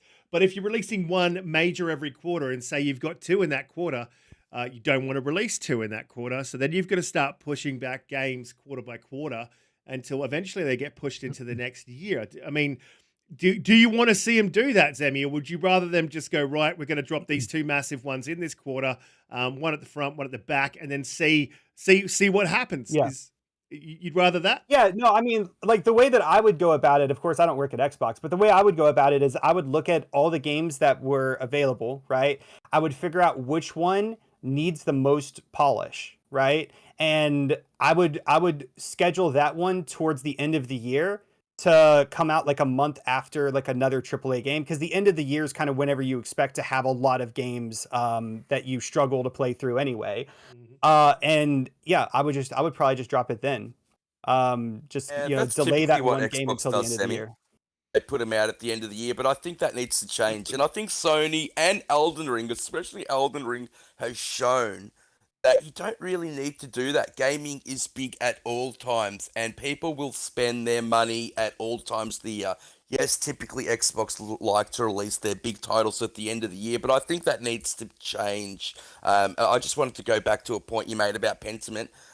It's made by Obsidian, which gets me excited, and passion projects are always good because the people making them have been wanting to make these games for so long that they put their heart and soul into them, and it generally always comes out well. Yeah, look. Yeah, with it being Josh Sawyer and Obsidian, that does give me a lot of faith towards it. Yeah. I will admit that. Yeah, it's just the art style and such, and the way, I don't know, as the mag would say, the Bible game. It gives off that it just gives off the thought. It doesn't look as exciting, but it might turn out to actually be really damn good. So I don't know. I don't want to write it off. We're all typically, Zemi excluded, and to some extent, Doomy excluded. We're all typically very AAA focused game players, I think, which has changed over time with Game Pass. So, I mean, it's great to see him dropping these little, I kind of think of it as a little experiment, right? They're just checking out, seeing how that goes, because it'd be great for Obsidian to have a small team just pumping out these small games. If it goes well, it's successful. I think it's a smart thing to do, and it gives the developers the freedom to create what they want to create. If that's what they want to create, like, that's cool. It's probably not for me. I've read the Bible, so I don't think I need to go back through and read it again. But I want to go back to what Doomy said and what Pete was saying. What you guys were both saying, you raised a very, very good point there, and a great example, Doomy, of Elden Ring completely cannibalized Horizon Forbidden West sales. Like, it hurt them very, very much. Like, It wasn't a. It was an unfortunate release for Horizon. And I think that happened to him last time with Horizon Dawn. Sorry. And and I think personally that Xbox not only, and this is something that I've raised before, not only needs to be careful with their first party releases, where they release them and when they release them, but I think they need to be really careful with what they do with Game Pass with their third parties, like Pete was saying. I think that's a major issue. If you start putting third party games into, and to some degree first party games into Game Pass, and they start losing player count just because there's another specific game that may or may not be better or is better marketed, or for whatever reason gets a bigger player count and it's similar, to the game that the two games they've dropped are similar. I think that could become a bit of a problem for Game Pass and their third party, because it may scare developers away. Developers are quite happy to come out and tell people what they think about Game Pass. We've seen that many, many times, right or wrong. And I don't think Xbox wants to see that kind of bad press. And I just don't think they want to do that to developers. They're very developer focused. So you guys have all made some extremely interesting points. But I think that Game Pass definitely needs to be a little careful what they put in, and their first party development needs to look at the year ahead, the 2 years ahead, and try to just make some space for these really big games. Because look, you've got Gotham Knights and Plague's Tale dropping at the same time in October. I can tell you, I'll be playing Gotham Knights, and Plague's Tale will probably take a back seat, even though Plague's Tale looks like an amazing game, and I want to play it. I'm going to play it. But Gotham Knights just intrigues me more, and because they're a very similar game, I'll likely be playing Gotham Knights. So, I mean, there's an example of kind of what could possibly happen. It's possible. For me, it's the opposite, because Plague Tale, I know it's a contained story that probably won't take as long. So I'll probably get that out of the way first. I think the story will end up being stronger too. Mhm. So I'll probably get that out of the way first and then move on to Gotham Knights. No, Umbra. We already have a That's, team. Like we Pentiment, already Wolf. have. Pentiment, mate. We got a squad going. So okay, Yeah, See, I got we have to play this game together because it's 3 guys and 1 girl. Like it's meant to be. Yeah. Well, hey. Yeah. Hey, look up. It's We've got a question from Bobby Hawk in the chat, and yes, that is I don't think I mentioned quite a few games that I'm excited for, but I did not mention the biggest game that I'm super excited for. I have been watching since day one. As soon as I heard that this game was coming and who was making this game, Callisto Protocol. I will be playing that day one, day and date. I don't think I could get a hold of like a test copy, I'd love to be a game tester for that game. That game just looks absolutely amazing. For me, Callisto Protocol is a definite day one. I don't know if it's Zemi. Are you a horror game player? Will it be a day one for you? Oh no. No. Zimmy is a coward. Zimmy does not like scary games. He runs. Hey, you and me both, brother. Don't feel bad. No, I can't handle that. Not my thing. So Umbra, you telling me that you will not be playing Callisto Protocol day one? Callisto Protocol I will be playing, but I'm talking about my thing are like horror games that are like the PT variety, where it's more like Resident psychological Evil 7. and all of that. Yeah. No, not even Resident Evil. Resident Evil I can do. It's the more jump scares, not horror. Yeah, it's the more jump scare, like psychological types that I like. So will you be playing Scorn, Umbra? Scorned. Penis shooter. I have almost zero interest in Scorned, just because of how nasty it looks. I don't know. It just rubs me the wrong way. I don't know. It just looks like, I don't know. Scorn just looks like it's trying to tell me something sexual, but like not. It just looks disgusting all around. Am I supposed to be turned on right now or thrown Right. up? I'm not sure. Yeah, I don't know. I get a lot of mixed bad feelings from Scorn. It's There's all right to nothing be good. both. A little bit turned on, a little bit scared. Look, so I'll go to you, Pete. Will you be playing Callisto Protocol day one? Because we've got to answer these questions, guys. If you have any questions in the chat, please type question. You can ask the panel anything you like within reason, and we will answer you. Pete, Callisto Protocol day one. Look, I will be on Callisto Protocol day one. Me and you have talked about this, Risket. Dead Space, I was incredibly disappointed with Dead Space 3, but Dead Space 1 and 2 are like some of my favorite games from last generation. I'll put them in my top 10. I absolutely adored them, and Callisto Protocol just looks phenomenal. It was one of the first games we showcased on the Put This On Your Radar segment that we had on the show at the start of the podcast, and I cannot wait to play that game. And the extensive deep dive gameplay that we saw, which is on screen at the moment, just made me want it even more. Just amazing. Cannot wait for that game. Just cannot wait, mate. Looks fantastic. My type of game. It really does Absolutely. look fantastic. It looks really damn good. I'm actually excited for Callisto Protocol. Yeah, man, it looks absolutely beautiful as well. I mean, and the thing about Dead Space is it just really had that ambience or ambiance. It had the ambience in the it just gave you that feeling of dread just walking through it. Nothing could have happened for, a good 15 minutes, and you just always had that fear of what's coming around the corner or even coming out of the side of the wall like at you. Doom Cutie, is this game you'll be playing day one? Look, I have pre-ordered it. It's going to end up being another Elden Ring, or I'll end up falling in love with it. But I'm actually willing to try and play these games. I know I said I'm not a horror fan, but that's actually because I do try and play these games, even though they terrify me. So yeah, I'll be giving it a go just because it looks amazing, and I do take your advice sometimes, risk it. Sometimes. Which is awesome. Just sometimes. We have a question in the chat, Mr. Bushido. Can we ask Umbra, when is his OnlyFans account going to be open? And does he have podcast discounts? It's already open. I've been in it for months. Yes, it's you're late. fantastic. Need you guys to get in on that. There's a lot No of foot discounts for shots. now, though. No discounts for now. There's a lot of foot shots, but there's just not enough foot shots. So if we get your big toe in there, that would be amazing. Maybe All premium, Yeah, I'm all not premium sure about that content, no rumor, Bobby. discounts.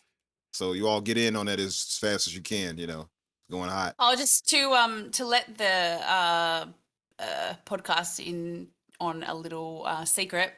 The post that I put up of me in fishnets, that was a dare from Risk It, and he's now going to do it himself. that is right. I've got my fishnet stockings on the way. I'm trying to find some high heels in man size. If I can't, I'll just squeeze it into the mistresses. And I'll be taking a very close-up shot of my little toe because that's the most attractive one that I have. And I'll be posting it on Twitter, and we'll see who gets the most likes. I'm going to win this. Bobby Hawk. No. There's another question by Bloodwolf, by the way, above. Right, yeah, I did see that. I will get to that. But Bobby Hawk asked if there's a rumor they're making Bloodborne 2. That's probably based on what we were talking about earlier, Bob, with From Software is already reportedly almost finished another game and will be releasing it soon. Bloodborne 2 is a possibility, Pete was saying. He thinks. Bloodwolf, what was the guys, I'll just get to you. Do you think we'll see Bloodborne 2 out of From Software? And will it be exclusive to PlayStation? If anything, it'll be exclusive. I think PlayStation pretty much guaranteed that by the first game's development. Although I'm pretty sure the allure of getting all of that extra money from being multi-plat would lure From Software away, but I'm pretty sure Sony would be smart enough to secure that. But the deal would have already been signed, Umbra, and that's what I'm worried about. Exactly. Mm-hmm. Bloodborne was the reason I bought a PS4, guys, and I'll have to do the same thing if Bloodborne 2 came out. Yeah, I hope not, mate. I hope not. Look, after, like Umbra said, after Elden Ring, From Soft games used to be niche. After Elden Ring, that's no longer the case. They've got close to 30 million copies sold, or some over ridiculous 13.2 figure like that. Yeah. 13.2 last figures. Yeah, I can't see them giving up that money. And like I said when we were talking about it earlier, Bloodborne was an apology for that Sony gave to FromSoft after the Dark Souls debacle. So I can't see it happening. I do think it's Armored Core. I really do. It could also be a remake, by the way, of Bloodborne. Could be a remake. I wouldn't put that past Sony. No, right. Yeah, no, absolutely. If it was a remake, they'd probably get Blue Box to do it like they did with Demon Souls. I can't see FromSoft wanting to do that. Yeah. That's true. Yeah, absolutely. Look, we'll move on to the next topic. But before we do, if you are new here, please hit the subscribe button. If you guys turning up every week. Just hit that like button, share it out, let us know. Chat, you guys are really powering the show this week. You guys are absolutely amazing. We're a little bit light on news. We got a couple more topics that I found interesting through the week and the panel found interesting through the week to bring to you. And one of them was Obsidian came out and said that they're really happy with I think Phil Spencer's hands-off approach and Matt Booty's hands-off approach to their development. Which I think, we've been talking, I think it's week in, week out, we have this conversation about Xbox management, but we haven't had it with Zemi, so it's great to have him on. I have had this conversation within the Hargate. I can see your question and I'll get to it in. No one cares about your question, Hargate. We'll get to your question in a minute. We didn't see that one, mate. But look, Obsidian's saying that they're really happy with the hands-off approach. This goes to the management question of is Xbox 2 hands-off? Are they? And Hargate's probably going to damage control this in the chat, as he does. He loves to do it. And maybe to some extent Zemi will as well. I don't know if you call it damage control, but you have an interesting take. Look, I think that they are a little bit too hands-off, and it works with some studios. It doesn't work with others. I think it's horses for courses. I mean, you look at State of Decay 3, that's had horror development issues, and there's a lot of reports coming out of that, mistreatment of staff and crunch, etc., etc. And then you've got stories like Obsidian saying it's great, and they're pumping out content at a pretty steady pace since they've been acquired. So, I don't know. I think that there needs to be a bit more of a hands-on approach with some studios. And not with all. We don't want to go back to the Lionhead Studios Fable thing. And I'll just quickly do Hargate's question. When will this be a video podcast? And when will Umbra and Jedi be on camera? Hargate, I am working on video in the background. It is going to happen. It's going to happen hopefully in the next couple of podcasts. I'll have it all nailed. And Pete will probably just have a picture of a warthog up or something like that just to cover Pete's camera for the moment. No laughs. Pete's just seething in the back. He's like, just so you know. Just so you know, every week I'm on standby to be on camera. I put on a ball dress, I do my hair, my makeup, and he just leaves me hanging every single week. That's the way I roll. Treat him mean, keep keen. I will. I can't work under these conditions. Cutie is using that to force us on camera. You know that, right, Pete? Yeah. Because all the guys are going to be like, "What? You're holding us back from seeing Cutie?" That's what they're going to do. They're going to start going against us. See what Dogpool wrote? I want to rub my feet on this. I saw it. Oh my god. Yeah. I love you guys, mate. I love reading the chat. You guys are amazing. If you hear me giggling in the background, it's because I'm laughing at what you guys are writing. So keep it going, guys. Thank you so much for coming. Hit that like, hit that subscribe button. Yeah, this is what we do every week, and you guys power it. He giggles like a little school. But listen, look, so Obsidian, Matt Booty, Phil Spencer, do you think they're too hands-off with all studios? Do you think some studios require a little bit more hands-on, Zemi? What did I say the last time that we had this conversation? Because I have no idea. I don't even remember. We have many conversations late at night. Me and I don't you, think we we've just ever have talked about this. We have some conversations. We definitely talked about this. We did. Oh God! Don't make me start doing that voice. I'm being good. I've been good this whole show, and then you're gonna just have that treat in front of my face. Oh, I know.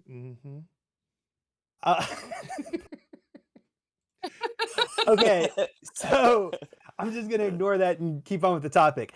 I think it's a dangerous game sometimes, right? I think in certain situations, teams can be given absolutely way too much control, and it can lead to poor decisions being made. And that might possibly be maybe what we saw with Halo Infinite, right? Having a very, very, slow release and a very, very slow trickle of new content coming out, right? Maybe teams like that need more oversight. However, of course, there are teams like Obsidian that are absolutely just doing work. And I would say for those teams, they probably don't really need as much oversight. So I guess to make it short, depending on the team, I think should probably depend on the amount and the level of oversight that Xbox management should give to that studio, right? I think it should be a case by case basis. I don't think that there should probably be a one size fit all solution that almost never works in any situation. So, why would we want to expect it to work here, right? That's fair. I think that their management team should look at all of their studios, figure out what their strengths are, what their weaknesses are, and create custom solutions for each of those studios. If there are studios that work phenomenally with a lot of independence and little oversight, then don't change that, right? However, if there are studios that are just not performing very well, then as a company you need to take whatever measures you need to take to fix that problem. So yeah, I mean, I think that's just kind of the short form answer to that. One thing I will add though is reading that article from Obsidian. Well, not from Obsidian, but from I think the head of Obsidian that was getting interviewed. He mentioned a big reason why he merged with Xbox was because of the management team and because of the promise that they gave their studio of just a lot of creative freedom and stuff like that. And one really interesting thing, and very few people ever talk about this, but I think about this probably more than I should. But what happens whenever Phil leaves? What happens whenever Matt Booty leaves, right? So, Obsidian got, a lot of these promises, but those promises may not be kept by future leadership teams potentially, right? And, gaming is rapidly changing, and, gaming 10 years ago is vastly different than gaming right now. And so I think that's another really interesting thing though too, is a lot of the times we're talking about Xbox management and how it works right now and all the creative freedom that Xbox is giving developers. But I also find it really interesting that, that's probably, I'm not going to say probably, that may not last forever, which is just another aspect, I think, of the conversation that I find a little interesting. So Zimmy, I think question you're right, Semi. before you so, go, yeah. Jedi. Zimmy, Yeah, mate. is today your birthday? It is my birthday.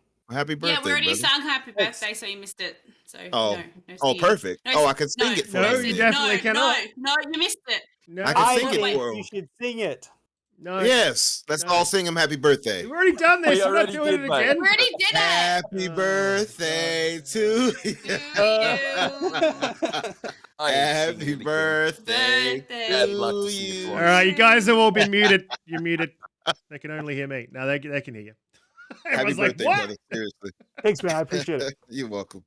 Umbra, any Jedi- any Jedi- I chance was he gonna has say, to sing? Semi, that Any they chance? just I think Jedi was going. restructured Xbox's gaming team, and so I think that the structure that they've got in at the moment will go for quite a while. I think you're right, but Obsidian said that, and also Bethesda said that as well.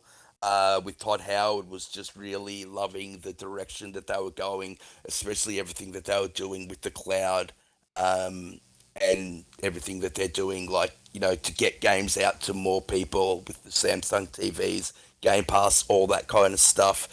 And I also think you're right that it's very dependent on the team that you're working with, whether or not they need extra help, or whether or not they can, quite easily, manage themselves. So in saying that, I think Obsidian is a perfect example of a team that can lead themselves. I think most Bethesda teams are a perfect example of teams that can lead themselves, especially with Todd Howard's oversight. I don't think that a lot of studios would have allowed Obsidian to put out games like Grounded or Pentiment, and they would have got them to focus more on the bigger titles like Avowed. So I do like that. But in saying all that, there does seem to be certain teams that are having trouble, 343 being the perfect example.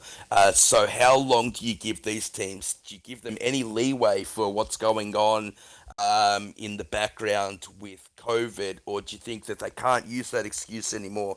And in terms of a studio like Compulsion Games that have grown, that have moved into a new studio, that are working out of a new studio, grown their team like triple, maybe quadruple where they came from. How long do you give these guys before you start micromanaging everything that they do? I think that's a question that Xbox needs to ask itself. I don't know what the answer is. I don't have inside knowledge, but I think that there's definitely needs to be some oversight on some of these studios. Yeah, Absolutely. I think the general consensus is just some specifically. I think it really comes down to 343 because that's the only one we always consistently hear issues about. Really, to be fair, I think it looks like everybody Oh, else that's is not at true, least Umber. That's not true. There's been a lot of stuff coming out about State of Decay. I mean, look at Rare with Everwild. Some oversight on those studios. I think it would have been a very good yeah. thing. It's But I just mean, Halo's consistently. the most stark Yeah, but that's example. my point. I'm saying consistently you hear it about 343. With those is one project, right? One here and there you'll hear it rarely. But as far as and because like Sea of Thieves isn't having issues. You see what I mean? Mhm. And what was the other one with State of Decay 3? That wasn't even about development necessarily. That was about the guy being like some sexual predator, which he cleared up. So that's what I mean. Like those things specifically about 343 are numerous, and it's like one thing after another with 343. So I agree with Pete, and I agree with Zimmy, where I think it's more focused on specific studios that needs the guidance and needs that more steady hand, excuse me, and more hands-on approach as far as that goes. 343 being the forefront of every studio I can think of at Xbox personally. Yeah, I think you're absolutely right there. I think it is just spreading it out and just taking different approaches as different teams. You don't treat all people the same, do you? You treat people based on their personalities and what works best for them when you're in a management position. It's the best way to manage things, and I think studios would be very, very similar. Doomy, you manage people on a daily basis, little people.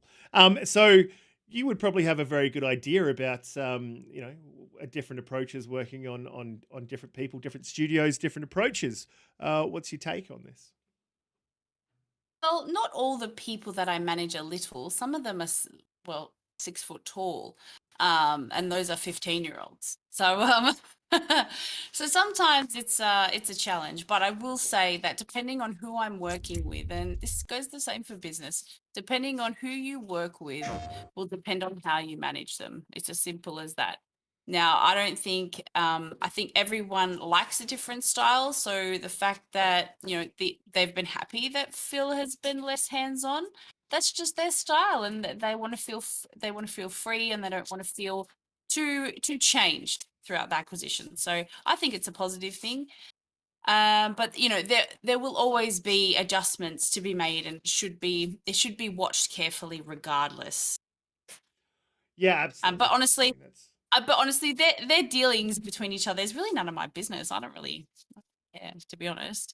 As long as I get to enjoy games and things aren't delayed too much, and everything's good quality, we can all have a good time. absolutely. I definitely do care because I don't want them messing up my favorite franchises. And everyone has mentioned Halo.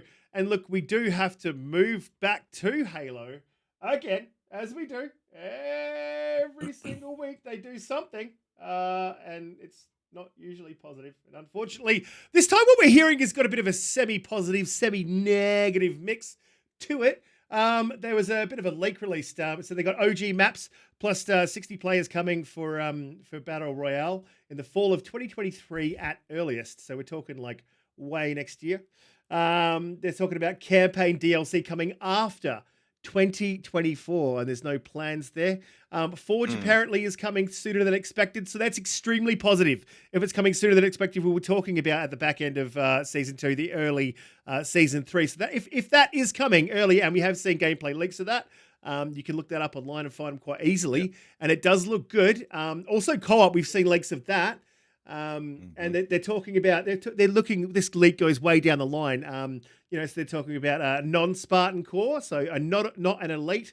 New weapons in season 6. Season 5 will bring vehicles and weapons from the classic game. Season 4 they're looking to bring infection back. So that's that's pretty positive. I just don't understand why those modes can't be put in earlier.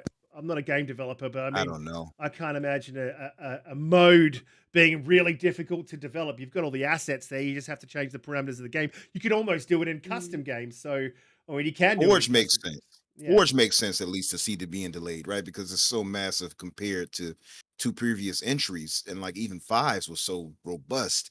But like everything else, it's like, how did you all drop the ball on everything else? It seems crazy. Constant I ball mean, we dropping. kind of know we have a bigger picture, better picture now, but this is just crazy to see. If I were Microsoft and this being the flagship title of Xbox, I would have all hands on deck, so to speak. I would bring in all types of developers to help get this game right. Even you might Personally. buy Activision and Blizzard and then use their support studios. Absolutely. Absolutely. Certain Affinity. There you go. Get on that. As far as Certain Affinity, as far as of course, if I go with Activision, it would be, probably Infinity Ward or somebody like that. But then how do you justify taking them off Call of Duty? So I don't know. Mhm. But they have Yeah, so I many think they teams just on need to Call of fix Duty too. 343. I don't think they should bring in any COD studios once that deal goes through. I think they just need to fix 343. There's a problem with 343 when they first started, and they got a lot of people that didn't like Halo and wanted to change Halo working on it. Now they didn't do that for number 4, but look how much they changed the game for number 5. Just craziness. And I do like the changes they made for Infinite, but just, the lack of Forge and the lack of co-op is just glaring. And almost a year later, we still haven't got anything. In saying that, we didn't mention when we were talking about what's coming in the next 6 months, we didn't mention Halo. Halo's player count has dropped off exponentially, especially after Season 2. But they need to bring out Forge, and they need to bring out co-op before these other games launch. Now, Forge is meant to be coming out in August. That would be a good time. That would give people a few months to make maps that everybody likes before Modern Warfare 2 comes out, because, let's face it, Modern Warfare 2 is just going to steal players away from Halo. There is a rumor that along with Forge, the people that are working on the beta right now are building old maps. So that's the way they're going to bring them in. And we go back to that thing that Joe was talking about, where he was talking about Blood Gulch and the pit coming. I believe that they will be launching at the same time that Forge launches. So I think Halo can have sort of like a Hang on a minute. Let me me just go back to that. Has he actually said that they're coming? Because he made a little sly remark that it would be a good idea to bring back the maps. He did say that they were 2 of his favorite maps, but did he say that they were coming? Have I missed that?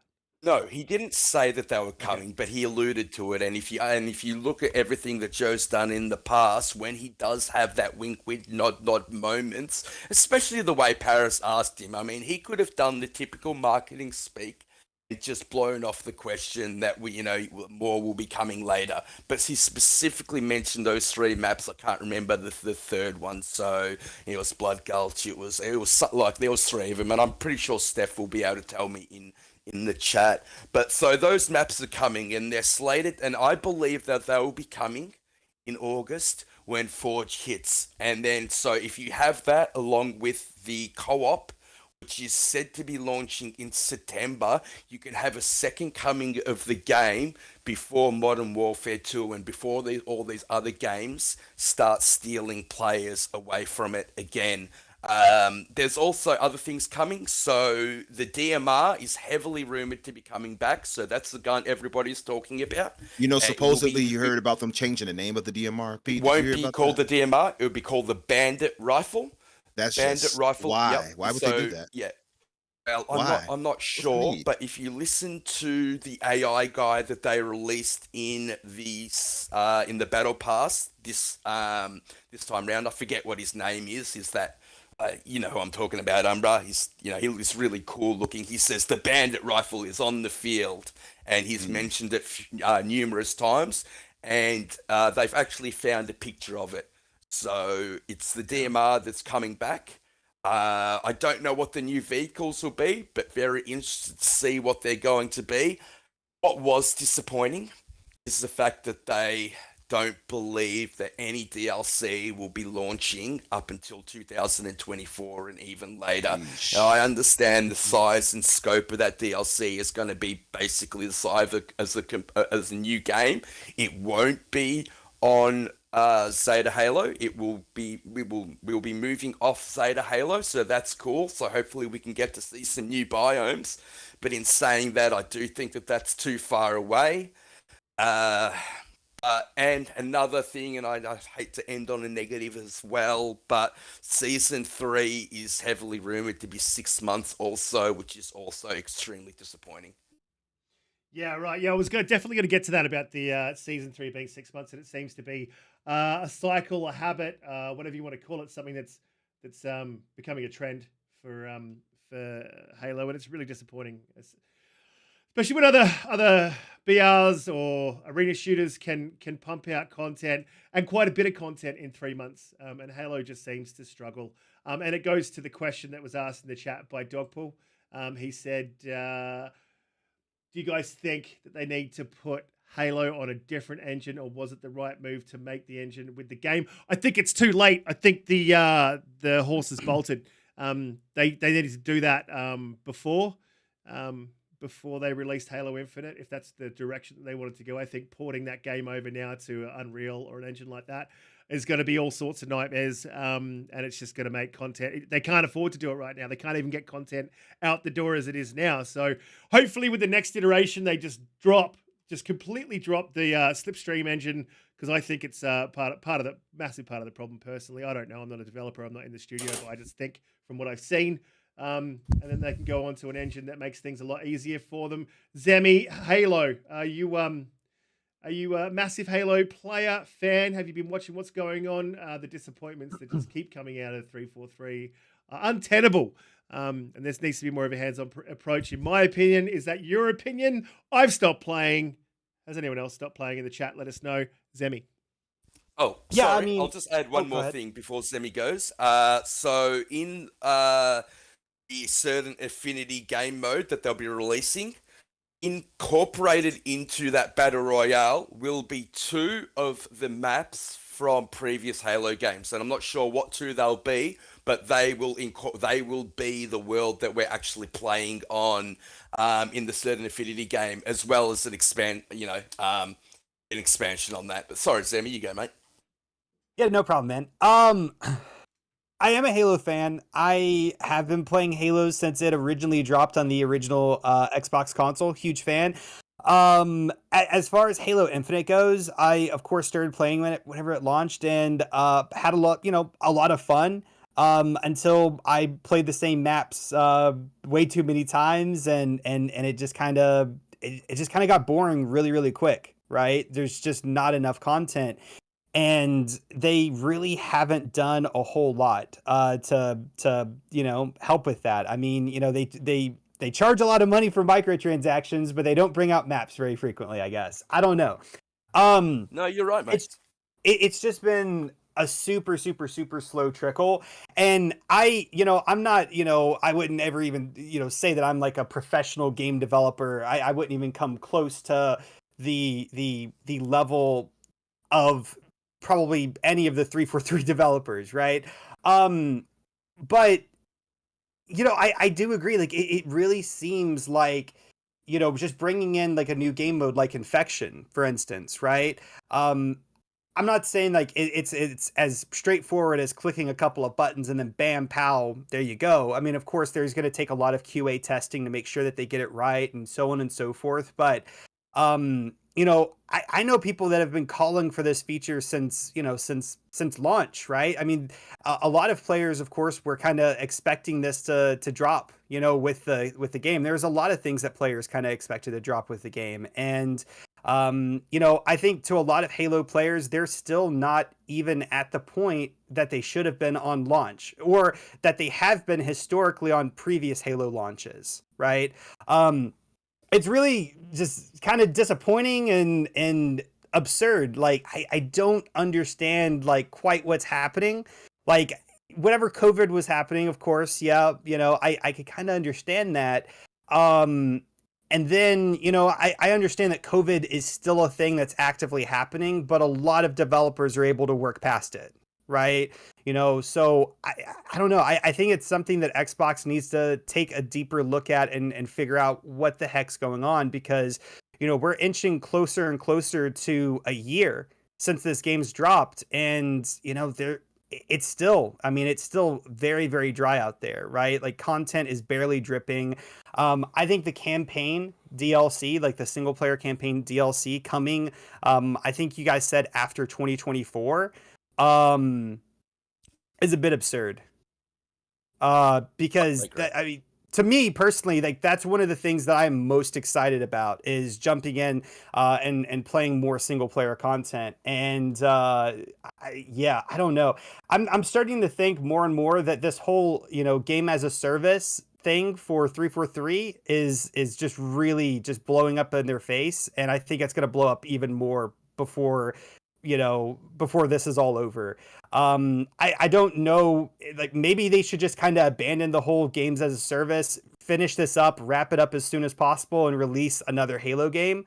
I don't know if this whole 10-year long project is really going to work for them. Maybe it will. I mean, Sea of Thieves definitely turned itself around. Whenever it first launched, it was receiving a lot of negative reviews. It was very dry on content. And of course, Rare was able to turn that around.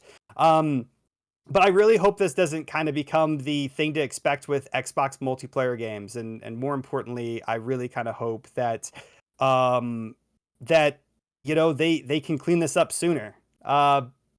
Because I don't know how long the player base is just going to actively wait. And I mean, I'm not going to say that we're all just patiently, happily waiting, right? But at a certain point, people are just going to not care anymore, right? They're going to come out with content and people are just, going to be playing other games that are just, that give them what they want, right? So I think Xbox needs to take a closer look. Their management needs to take a closer look and really figure out what's happening. If they need to hire more people, hire those people. If they need to let people go, then let people go. But they need to figure it out because time's not stopping for anyone. It's most certainly not stopping for them. They need to get content out and quick. Yeah, and in saying everything you said then, Sammy, was perfect. I agree 100% with you. And I'll also add that this game was meant to launch a whole year earlier. I mean, Yeah. that to me is insanity. And they knew they were going live service. So it wasn't like it was thrust upon them in the last minute. And I'll say that Sea of Thieves didn't know how incredibly successful it was going to be. And when they started to get more players in, that's when they decided to go live service and start adding content, and the game has grown exponentially since then, and good on them because it's a really fun game to play. But Halo knew that they were going to do this. They knew that they were going to go in this direction, and the lack of content is stark. And there's another thing. I've actually played, if you go into my profile, I have them bookmarked in my files on Halo Infinite. I've actually played Juggernaut. I've played VIP, and they play fine. Why aren't those game modes being added? How long does it actually take to make a map? Why is there so little maps? How can they launch Season 2 with only 2 more maps? All these questions need to be asked. We haven't got answers to any of them. We haven't heard Bonnie Ross speak at all. Obi just sent a message in Discord, it's a very good point. Making a game engine at the same time as making a game is incredibly difficult, but that's the route that they decided to take, and that can no longer be used as an excuse. Yes, Joe Stan has come in. Few people have gotten fired. Few people have been demoted. But the time for excuses is over. The player count in Halo is dropping so much that I struggle to get games later on in the week, especially in other game modes that aren't part of the challenges for that month or for that week. And they just recently upped the price of the microtransactions, and they said that was because they were legendary items. But the legendary that makes no sense because it doesn't matter. Yeah, okay, there's yellow in the background that says it's a legendary item. What determines what? Why does that make that item better if it's a one-off item and it's in Because in the it's got store. it's It got makes some yellow on absolutely it. no sense. Just because it's yellow in The the yellow background looks doesn't make it any nice. different to the blue item. It's a You know, nice all looking these things yellow. are just absolutely ridiculous. They need to be sorted ASAP. And if they don't get it sorted by the time Modern Warfare 2, then the player count will get to a point where basically it's going to be impossible to find a game.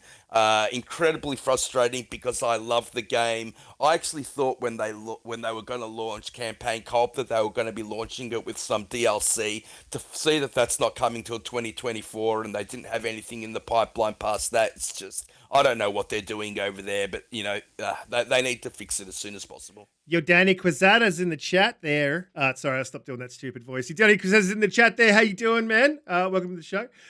He has a question. No, not a question, but he made a very good point. I'll pop it back up on screen. I had it up on screen. The temp employees and contractor work is okay, but this is a bad situation, in my opinion, to get stuff done while trying to keep a squeaky clean, no crunch image. You're absolutely right, but it brings up another point. The contractors, you've got to put them in the right places and on the right things, doing the right jobs at the right time, because we all know now that Microsoft has a policy of not keeping on contractors for more than 10 months. So once that 10 months is up, you know, it's tools down, out the door, see you later. And no one could really kind of keep up with what these contractors have done on the engine. I think that's a massive problem that Joe Staten alluded to in his last interview, that they're getting their heads around. The engine is revving, is what he said. And I think that was a big holdback, but that doesn't excuse the fact that we're only getting campaign DLC, after 2024. You mean? Well, I mean, also, just think of, just hold back a second. I mean, rather than hiring contractors, hire full-time staff.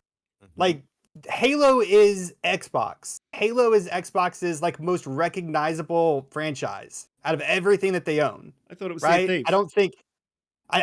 No. I mean, come on, right? I mean, hire some people, like get some people on full time. And if you don't need them permanently on 343, Microsoft is a huge company. Transfer them to another studio, right? Agreed. Or transfer them to work on Microsoft Windows or something, right? But like hire more people that you need. And, worst case scenario, if you don't need them, then let them go later. Plenty of businesses do that. I'm not saying that that's the greatest thing to do, but fix the problem, right? And if you're only going to keep a contractor for 10 months, I mean, just hire them full time. It's Microsoft. They have a lot of money, and this is a huge game for the Xbox brand. It's ridiculous, right? And look, I mean, the thing is the only reason Xbox is because of Halo. Now, they might be getting the ABK deal, and we could be getting COD, which will basically dwarf anything else, but Halo stands as a beacon to what everything Microsoft is in gaming. It needs to be treated as such. I mean, I still think it needs to be treated as the preeminent IP that it is, that everybody looks to. I understand that they wanted to get a broader audience and new players in. And I do think that a Battle Royale will be able to do that depending on how well it's implemented. But the standalone game still needs to be treated better than I think it's getting at the moment. Even if it is just for show, even if the numbers that you're getting aren't what they used to be. The way I feel about Halo right now, I still love the game. I think we can all agree the bones are there. The bones are solid. So I don't want to be too down on it, and I'm an optimistic kind of guy, but it's hard to look past certain issues, even being optimistic. I think you all said it best already. Zemi even hit it on the head as far as hiring these contractors permanently and then later moving them around if you need to. To me, there should be no case where Call of Duty has so many people working on it while Halo doesn't. To me, that doesn't really add up. It's your preeminent IP. There should be devs on top of devs on top of devs to make sure that game is soaring, in my personal opinion. I don't care if you make it a free-to-play model or whatever else you want to do with it. It should not have been a case where it has had so many struggles out of the gate like that. To me, it just doesn't add up. And especially like you pointed out, Pete, where it's supposed to have been released a year ago. Can you even imagine? I know, mate. I know. And they still haven't put in ray tracing, Umbra. We were promised ray tracing. I don't even care Still about the not ray there. tracing part, because I think ray tracing at the end of the day comes down to being more of a gimmick than anything else, just because of how these consoles are and that it'll end up hurting performance overall in some ways. So ray tracing is one thing. I'll take it, but I mean, it's not a make or break it for It me. just goes to broken promises, though, Umbra, doesn't it? It's just It constant does. broken It promises. does go to that. I agree with Do you that. And it's think? just it's Do you just think they should overall have to just me. left out last generation? Just moved on. I feel like Can they do that? And can they do that now? Can they say the amount of problems we've been having is because we're trying to make it work on both generations? Will that be too much of a promise to break to these people that are playing the game? I think at this point, yeah, because they've already released them all these SKUs. It'll be pretty much a slap to those people's faces who are still on Xbox One and such. That's the unfortunate part. They should have made it, in my opinion, it should have been this current gen only. But I understand exactly why they did it. I don't think Microsoft even expected the Series X and S to go as crazy as it's going right now. You know what I mean? And now I that it's agree. got such a bigger base in it, now they're probably like, dang, we could have just, could have probably Could have just just left had it. this Yeah. current. Yeah, but And I made just it the know why showcase they that it did it. should have been.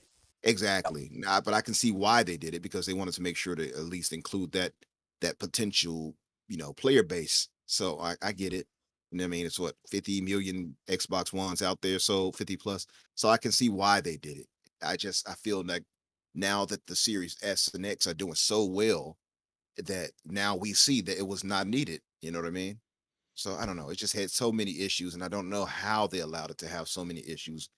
Again, it just goes back to leadership issues. I just don't understand it, and I think that goes deeper than even us pointing the finger at Bunny Ross. Because at a point, what do we say? Hey, Matt Booty, what were you doing? You didn't see. Like, I still go back to this showcase when they first revealed how this game looked before we all complained. It's like, how did you allow us to see that like that? So I just don't understand. So that goes beyond even the 343 to me. It's a lack of oversight all around to me. I We don't still have play the game. I still I enjoy the still love game. it. Yeah, I Yeah, still love it personally. Game night, Anytime I'm playing with perfect. friends, yeah, it's great. And just a shout out to everybody. KJ will be bringing back Saturday night for all you guys in America. Halo game night Sunday afternoon for everyone in Australia. So he will be back this week. I spoke to him yesterday. So jump in and join us, guys. Yeah, look, I've stopped playing the game, but I've put hours upon hours. At one point, I think I was ahead of Pete. Pete plays a lot, like when you talk about hours upon hours upon hours upon hours. But they just need the game's bones are just solid. It's got a solid skeleton. It just doesn't have any meat on those bones, and there's always some sort of controversy. Last week it was the Bonobo Juneteenth controversy. Before that it was there's been so many I can't even think of them all. It's unbelievable how many fuck ups. And you're Danny Quesner, I've made you a mod, but you can't delete me saying fuck ups on this show because it's mine. But this has been Yeah, it's it's just been relentless, isn't it? yeah, Respect. it's just been one after the other of bad press. And look, Yeah. I mean, Bonnie Ross had to come out like last week and say, we're sorry, but whose shoulders does this shit fall on? And I keep saying this not year after year, show after show after show. And I'm sure Hargate's going to take a shot at me in the chat. But I think that excuse me, that's my phone ringing. I think that at some point it has to fall on someone's head. And Hargate said, well, then where does it fall? It falls on Bonnie Ross, but then it's going to fall on Matt Booty, but then it's going to go to the top of Phil Spencer. And Hargate, you said that in a way that's incredulous and shouldn't happen. But it really should. These guys, this management team's going to step up and go, okay, something's not happening here. Something is happening here. And these things aren't right. And we need to step in and fix these. Matt Booty needs to step in and start swinging his, proverbial dick around and start knocking coffees off tables and saying, this is not good enough. Like, let's get it moving. If they want to go with this chilled out approach of no crunch, okay. So you got to walk into 343. You got to say, look, things aren't happening. How many devs do we need to get this moving now, right? So you're obviously going to have a bit of delay, right? So you've got 6 months per season. So at the start of season 2, it should have been, how many devs do you need to get season 3 out the door in 3 months? How many devs is it going to take? And how much content can you produce with said devs? There's always scoping that goes on in any business, scoping to see, how many personnel you're going to need to make that work happen. And why isn't this being done? It's just absolutely egregious. It's their tentpole title.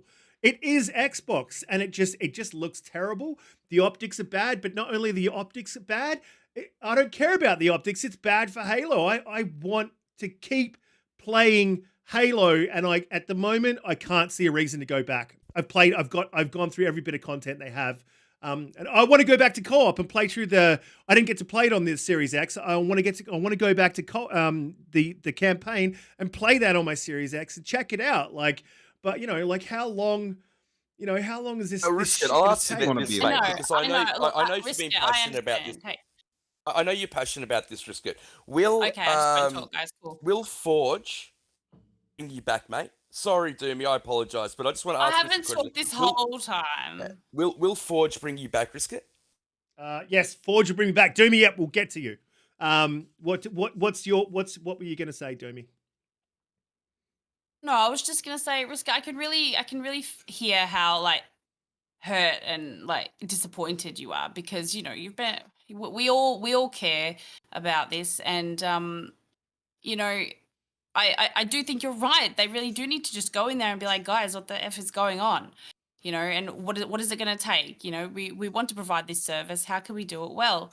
And I really don't know what's stopping them. And I haven't touched Halo for probably a month now. And I will log on if someone asked me, and I enjoy playing it. I like playing it. Like you say, the bones are strong, but it's just but there's not much else. And it's just sad. It's just really sad. It is sad. Yeah, it's got a calcium rich bones, but like a cancer ridden body. Yeah, it's I don't know. I wish it was better, because I really do. I love the story. I really do. Did too, personally. Yeah, I thought the campaign was at least an 8 out of 10, personally. yeah, but even that story, you can look at this. You can see what's happened. You can actually see what's happened. I mean, I could be talking out my ass here, but when I go through that campaign and I really think about it, I can see so much has been cut out of it. Not that it's non-existent, because a lot of people say this story is non-existent. It's not non-existent. It's just anemic. It's an extremely anemic story that just doesn't. I agree. It doesn't have everything that I think it originally had in there, and I think that's because Joe came in and cut a lot out. But if you're going to cut a lot out, you got to put it back in. And we're just not seeing that at all. How they treated Cortana is a disgrace. It's a disgrace. One of the greatest characters in gaming history. As good as the Master Chief is, he is only that good because of Cortana, and the relationship between the two is what made Halo great, in my opinion. Yes. And how they treated her was a disgrace. It's a disgrace. It's a bloody disgrace, I tell you. You know what I'll say to that with the Cortana situation? I wasn't too mad what they did with the weapon, and I think that story is still to be told. So that's why I don't want to give it a judgment just yet, because it's a long story. Umber. And that's why I thought was going to happen, mate, with DLC. But then we hear that DLC, they haven't even started making it. We're not getting it until 2024. That's the problem right there. Bro? Yeah, that's the biggest problem, is that they don't have a big timetable laid out in front of us, and we don't know when we'll get whatever. So I think we know the story is still coming, DLC, and that story is still to be told. I think Cortana, that's not the last we've heard of her. It's just the problem is it's so far out now. It's like a Halo 2 situation where it ended and we were like, no, what? That's the end? No, right? That's what it feels like. Instead of... Okay, then I'll ask you this, Umbra. Do you think that they came up with that 10-year plan crap because they knew it was going to take them, and so they can always fall back on it? That's a good question. That's actually a good question. I don't know the answer to that. And with 343, I can't tell you one way or another. You might be right. It could be that. I don't know. Yeah. I'll just say, leave it on an optimistic note. It can't get any worse than what it's been. It Yeah, can't I get think any When we get into Halo, Just- we just keep going, mate. We just to leave on keep an going, don't optimistic we? note, I don't think it can get worse than what it's been. I think it's going to only get better. Let's just say that. I think it'll only get better.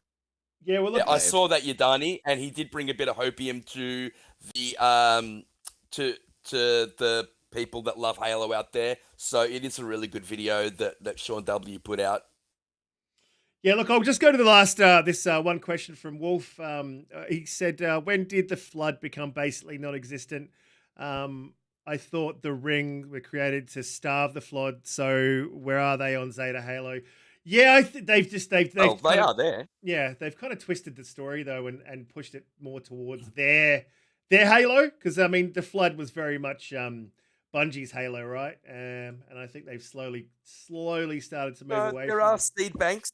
There are seed banks of the flood in Zeta Halo, and they have pointed to the direction that they pointed to it in the story where the ring isn't working as planned, and when there are shortages of power, that those seed banks are then released, and so we will see it. Like I said, I think this is all planned in DLC. Incredibly frustrating thing is we're not seeing this DLC until 2024 or beyond. Yeah, absolutely. Look, I'm going to move on from the topic. Has anyone got anything else that they want to add about Halo? Maybe something that's positive. Otherwise, we shall move. Just positive wise, like I said, I think it'll only get better from here. Personally, it's as sad as that might sound to say. I think it can only go up from here. I think we're at the lowest point of it, but I think given time, just like any game like of this nature, games as a service game, it's going to get stronger over time. So I'm looking forward to that. I haven't given up on it. I still love playing it To add to game night that, with all you Umbra, guys. So yeah. add to that, Forge is coming in August. Co-op is coming in September, so something there for either you like campaign or if you like multiplayer. And they have fixed the challenge system. If anyone hasn't played it recently, the challenge system is so much better. So Yeah, they've that's taken true. away the fact that you need to get kills in a certain mode, and added the fact that you need to get kills in with a weapon, or and it's a lot easier to get through. And basically you can quite easily get those challenges done now. So they have changed that, and it's much better state than it was previously. Also want to Absolutely. throw out that I absolutely dominate Hargeet when we play. All of us play on Halo community nights. Just want to let everybody know that's a positive. I want to end off. I don't know, when Hargate gets those rockets in his hand, mate, he's pretty devastating. Now Hargeet is a silent assassin. He'll be quiet throughout all of us yelling and screaming. You don't hear him at all. So you just see a rocket flying that killed you. Hargeet killed you. I'm like, oh, okay, that's what you want. I see. Your daddy Quesda, I'll just answer that, mate. Sean W doesn't do podcasts. That's his exact words. His words to me. He doesn't do podcasts, so you're very unlikely to see Sean W on any podcast ever, unless he was lying to me. I've spoken to him as well. No, I've spoken to him as well. He doesn't want to get on a podcast. Yeah, he's not super keen. Look, we got the Australian Sean W. We got Footed Ghost, and we got the better one. Yeah, and he's a great content creator for Halo, and so if you haven't, checked him out. Shout out to Footed Ghost, good guy. Footed I'm Ghost gonna is be an honest with absolute you all. champion, yeah, he's a great guy. I don't really care for Sean W too much. I'm gonna be honest. Just gonna throw it out there. I know it probably shouldn't be His saying this opium and taboo. copium is pretty funny. Hot takes. Look, I'm going to wrap the show because there's not a whole lot of news going on this week, so it's been a bit light. But thanks for sticking with us through the whole thing. Jeremy Merchant, we actually had Footed Ghost on the show. 4 weeks back. I've spoken to Footed Ghost, so basically we can get Footed Ghost back when Season 3 drops or whenever there's more Halo news, because he strictly focuses on Halo and doesn't go too much outside in other news, so that's when we'll get Footed back, mate. But I've spoken to him a few times, played Halo with him a few times. He's a good guy, mate. He is a good guy, and yeah, he did say that, and on the show, it really does need to be a Halo-focused show because he doesn't like to give too many opinions on anything else that's going on with Xbox, though he did throw in a few things, so it was a really good show. You can go back through our I've got all the podcasts in a playlist, so just head down to the playlist and you'll be able to find him.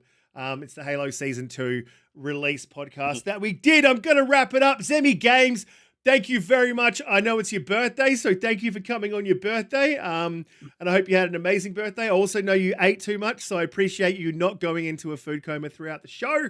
And your takes are amazing, and thank you for coming on, giving us your time, giving us your takes. Please let everyone know where they can find you, and what you'll be playing throughout the week, and any podcasts that you may be appearing on anytime soon in the future, which I hope there's a few. No, I actually don't have any podcasts that I know of that I'm going to be appearing on anytime soon. But I have been playing a ton of Fable. Like the Fable Anniversary Edition. I played Fable a long time ago in a galaxy far away. But I never played the Anniversary Edition. So I actually just started playing that, and I actually also just started streaming it on Twitch. You can come check out my Twitch streams. I think the next time I'll be streaming is going to be Monday evening, starting around probably 4 p.m. Eastern Standard Time. And you guys can check out my Twitch channel. It's _constant_gamer. And then other than that, you guys can follow me on Twitter at ZimmyGames. But Awesome. no, dude, fantastic show, and I'm not feeling as full as I did whenever we started the show, so that's good. I think I built up some room for cake now. Oh, so it's cake time. We're gonna have some cake time. Oh yeah. Are you gonna be sending me some of this cake? Because it sounds. What kind of cake is it? Cake No, sounds good, mate. It's just birthday cake, like just regular like white birthday cake with icing. It has my name on it. It says "Happy Birthday, Trevor" on it. Yeah. Oh, nice. We used to get ice. I mean, it must be an Australian thing. I don't know. Pete, do me. Well, I used to get ice cream cakes for my birthday. Like it was a thing that I wanted. So I love those McDonald's ice cream cakes, mate. I had a couple of birthdays at McDonald's with the magnificent ice cream cakes. Yeah, love them.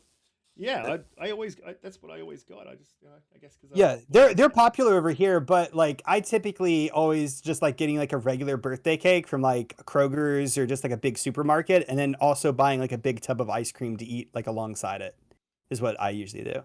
Oh wow. Yeah, my birthday's in spring, so I didn't really focus on ice cream cakes, but I did one year go into McDonald's and buy a ice cream cake to bring for my birthday. You can actually do that if you guys didn't know. You can go into McDonald's and they'll give you one of those ice cream cakes for you to buy. Mickey D's. Nice, man. I didn't know that. I'm probably going to go in there and get one straight after the show. I'll just say that I did link Zemmy's Twitch channel in the chat, so please head there and give him a follow and a like. I believe that he eats cake live on stream, so that's always interesting to watch.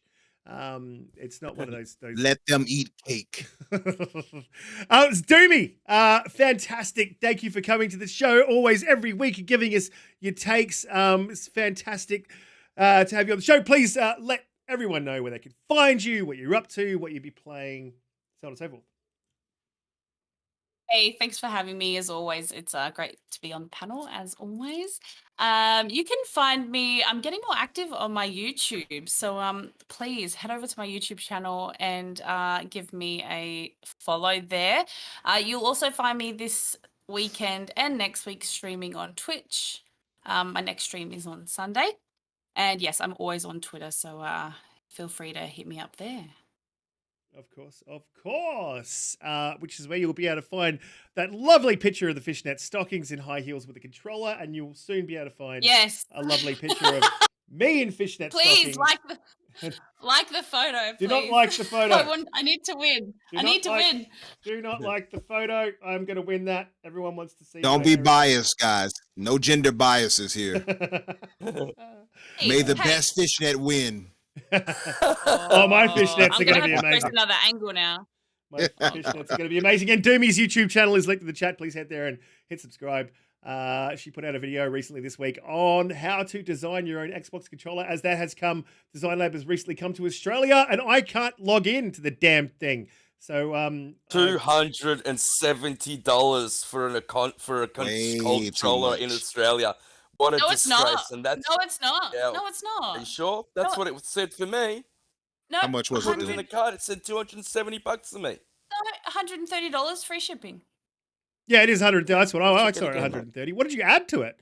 What are you putting on this controller? Well, everything. What is it? He's at everything. What has it got? Like, it does the dishes. It has little legs. Walks around the house. It's like, hello, Peter. No. It's Maybe got my think of name that. on it. It's got the grips on the back, and it's got metallic details on the triggers and the D-pad. Oh, So sexy. that costs extra. Look, Gotta have your gamer tag on I've the got to bottom move this there, on to the outros, guys. I'm Yeah. sorry because Bushido needs to eat. He's hungry. So JediKnightPete, and I'm sure everyone needs to eat. I need to eat. I'm hungry as well. Maybe I don't need to eat. I'm quite fat. So JediKnightPete, thank you for coming to the show every week. Give me your takes. Let the people know where they can find you, what you're up to, what you'll be playing this week.